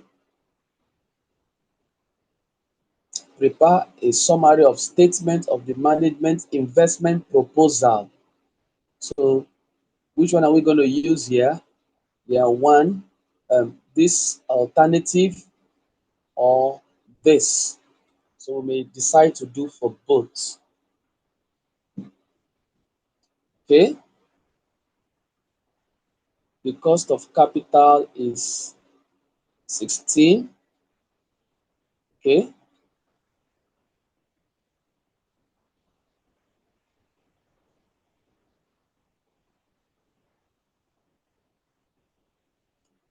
all right. So let's do it this way.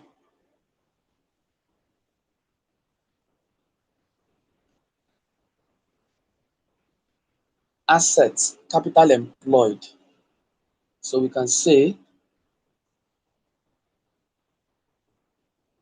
capital employed is how much? 48 million. 48 million. And we can say useful life is 5 years. The question is 5 years and residual value is nil. 5 years, residual value 0. Depreciation yearly straight line is 48 over 5. So 48 divided by 5, this is 9.6. 9.6. Okay, so I can say 9.6.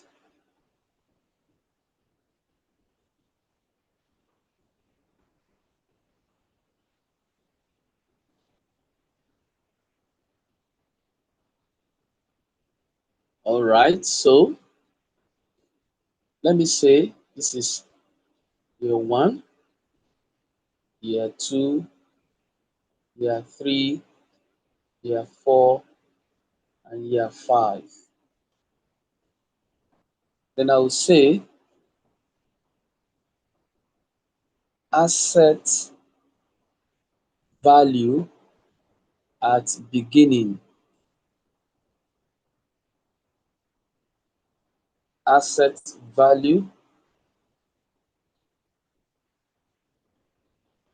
asset value at beginning. So this is going to be this in naira and in million. Sorry, I want it to be readable. Asset value at beginning. This is in million. So this is 48. So we now say less depreciation. And I'll put here 9.6, 9.6, 9.6, 9.6, 9.6.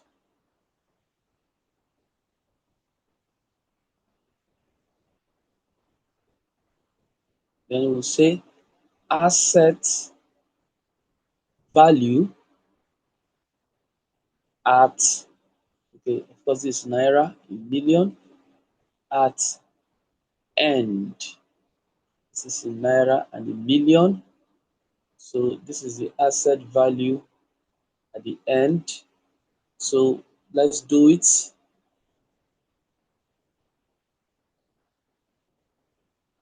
If I remove 9.6 from 48, I have, sorry, what did I do? 48 minus 9.6, that gave me 38.4. This is 38.4, 38.4. I remove another 9.6 minus 9.6. I have 28.8. So this is 28.8, 28.8. I remove 9.6 again, minus 9.6. I have 19.2. So this is 19.2, 19.2. I remove 9.6 minus 9.6. I have 9.6. So this is 9.6. I now have 9.6. This is 0. All right. And we are told that it is based at the beginning of the year. Okay. What else do we have? If we are to use revenue improvement, 40 million. Expected increase in revenue following the following the improvement is 40 million. Increase in revenue. Increase in revenue. So it means that 40 million increments every year. So what it means now is this is revenue. So for the first year, it should be 40. Second year, you add 40, that's 80, 120, 160, 200. So that is 40 million naira revenue increase. Okay.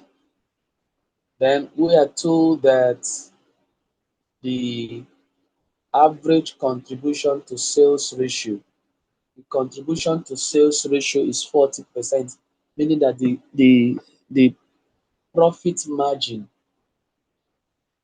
the contribution margin is 40%. So we're not giving cost here. So we'll take it as our profit is 40% of our contribution is as good as the profit, because we're not told fixed cost here, not told fixed cost here. All right, so profit is 40%. So we will say profit 40%. So that's going to be 16.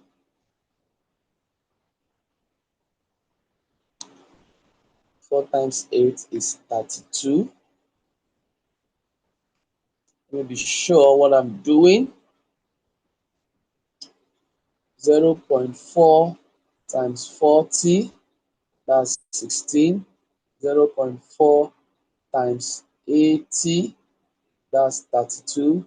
0.4 times 120, that's 48. Uh-oh, I shouldn't be putting them in brackets.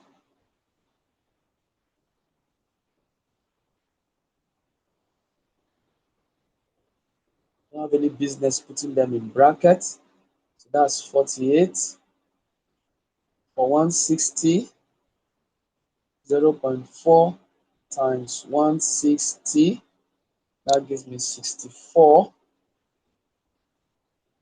That's 80. That's the profit. Okay. Then we have um I will say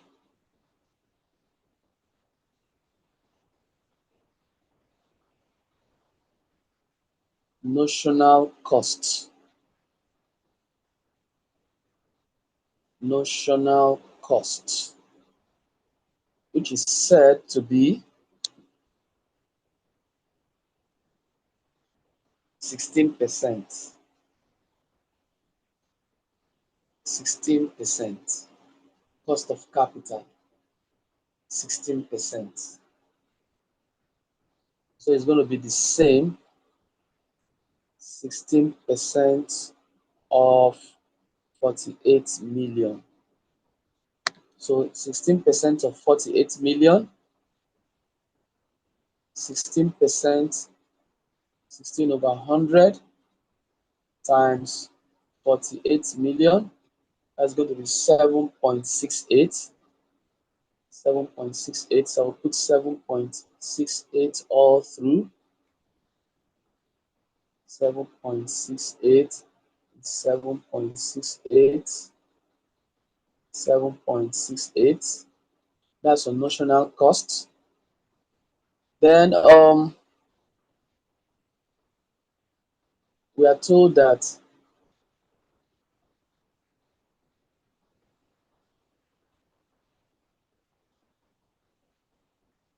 we have our notional, okay, we have our notional costs. So we can say ROI, which is the same as profit minus notional cost. So let's do ROI, profit minus notional cost. So we have 16 minus 7.68. That gives me 8.2, 8.32, 8.32. I will have to add 16 to it, the second one, because 16 times plus 16 is 32. If I add 16 to it here, I have 24.32.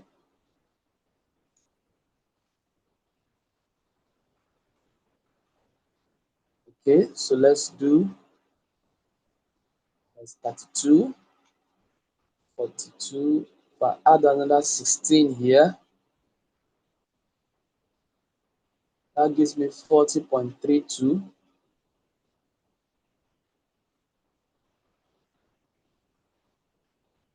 Okay,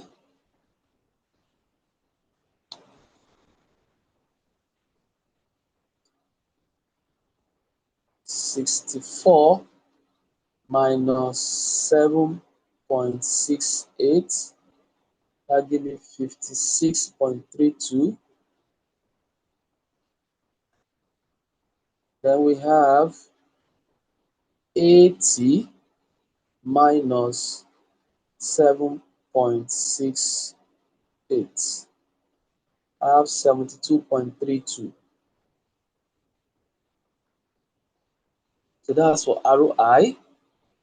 Then we have your return on investment, which is going to be your profit all over capital employed times 100. So let's see that. So the first one is going to be 40, sorry, profit is not 40, 16, 16 divided by, now that is the beginning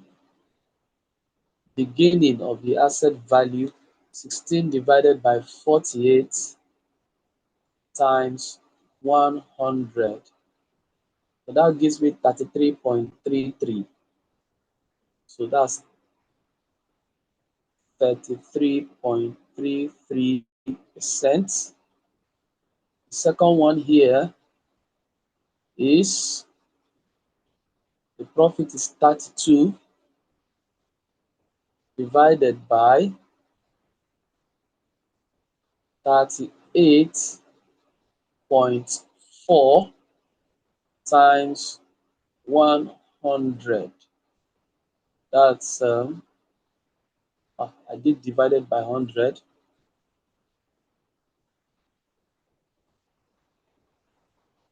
That is 83.33.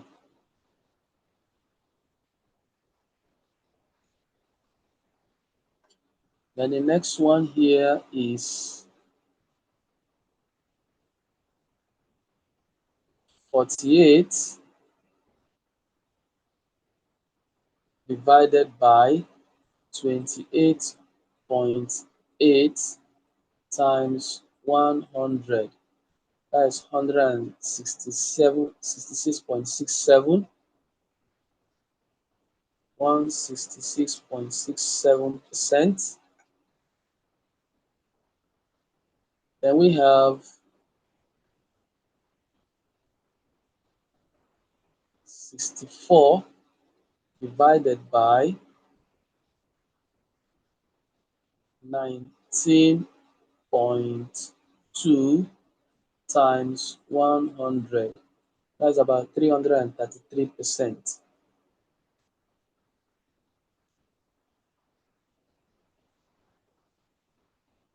Then we have 80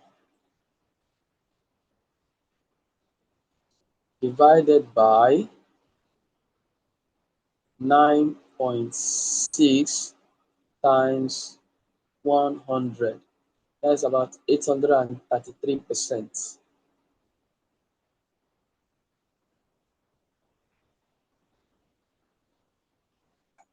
Okay, so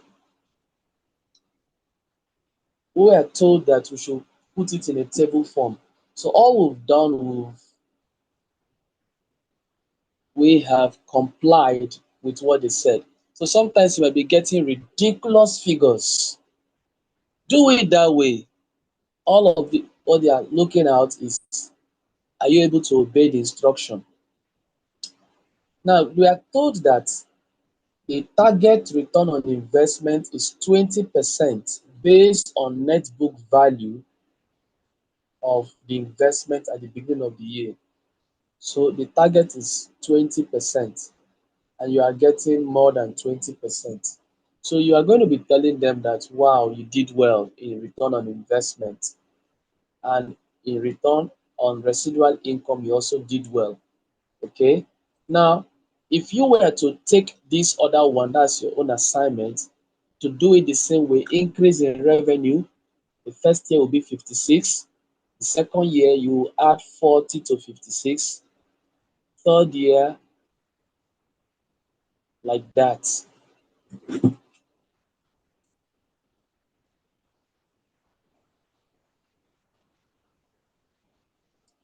All right, so we are now asked now that calculate the residual income and capital employed for year one using the alternative approach. So, okay,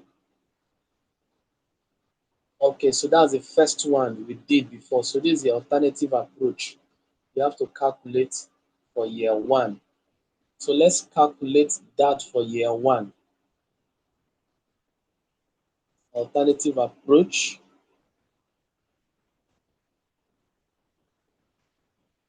alternative approach, year one,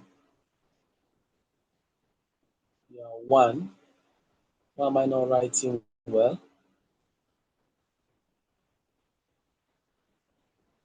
Alternative approach, year one.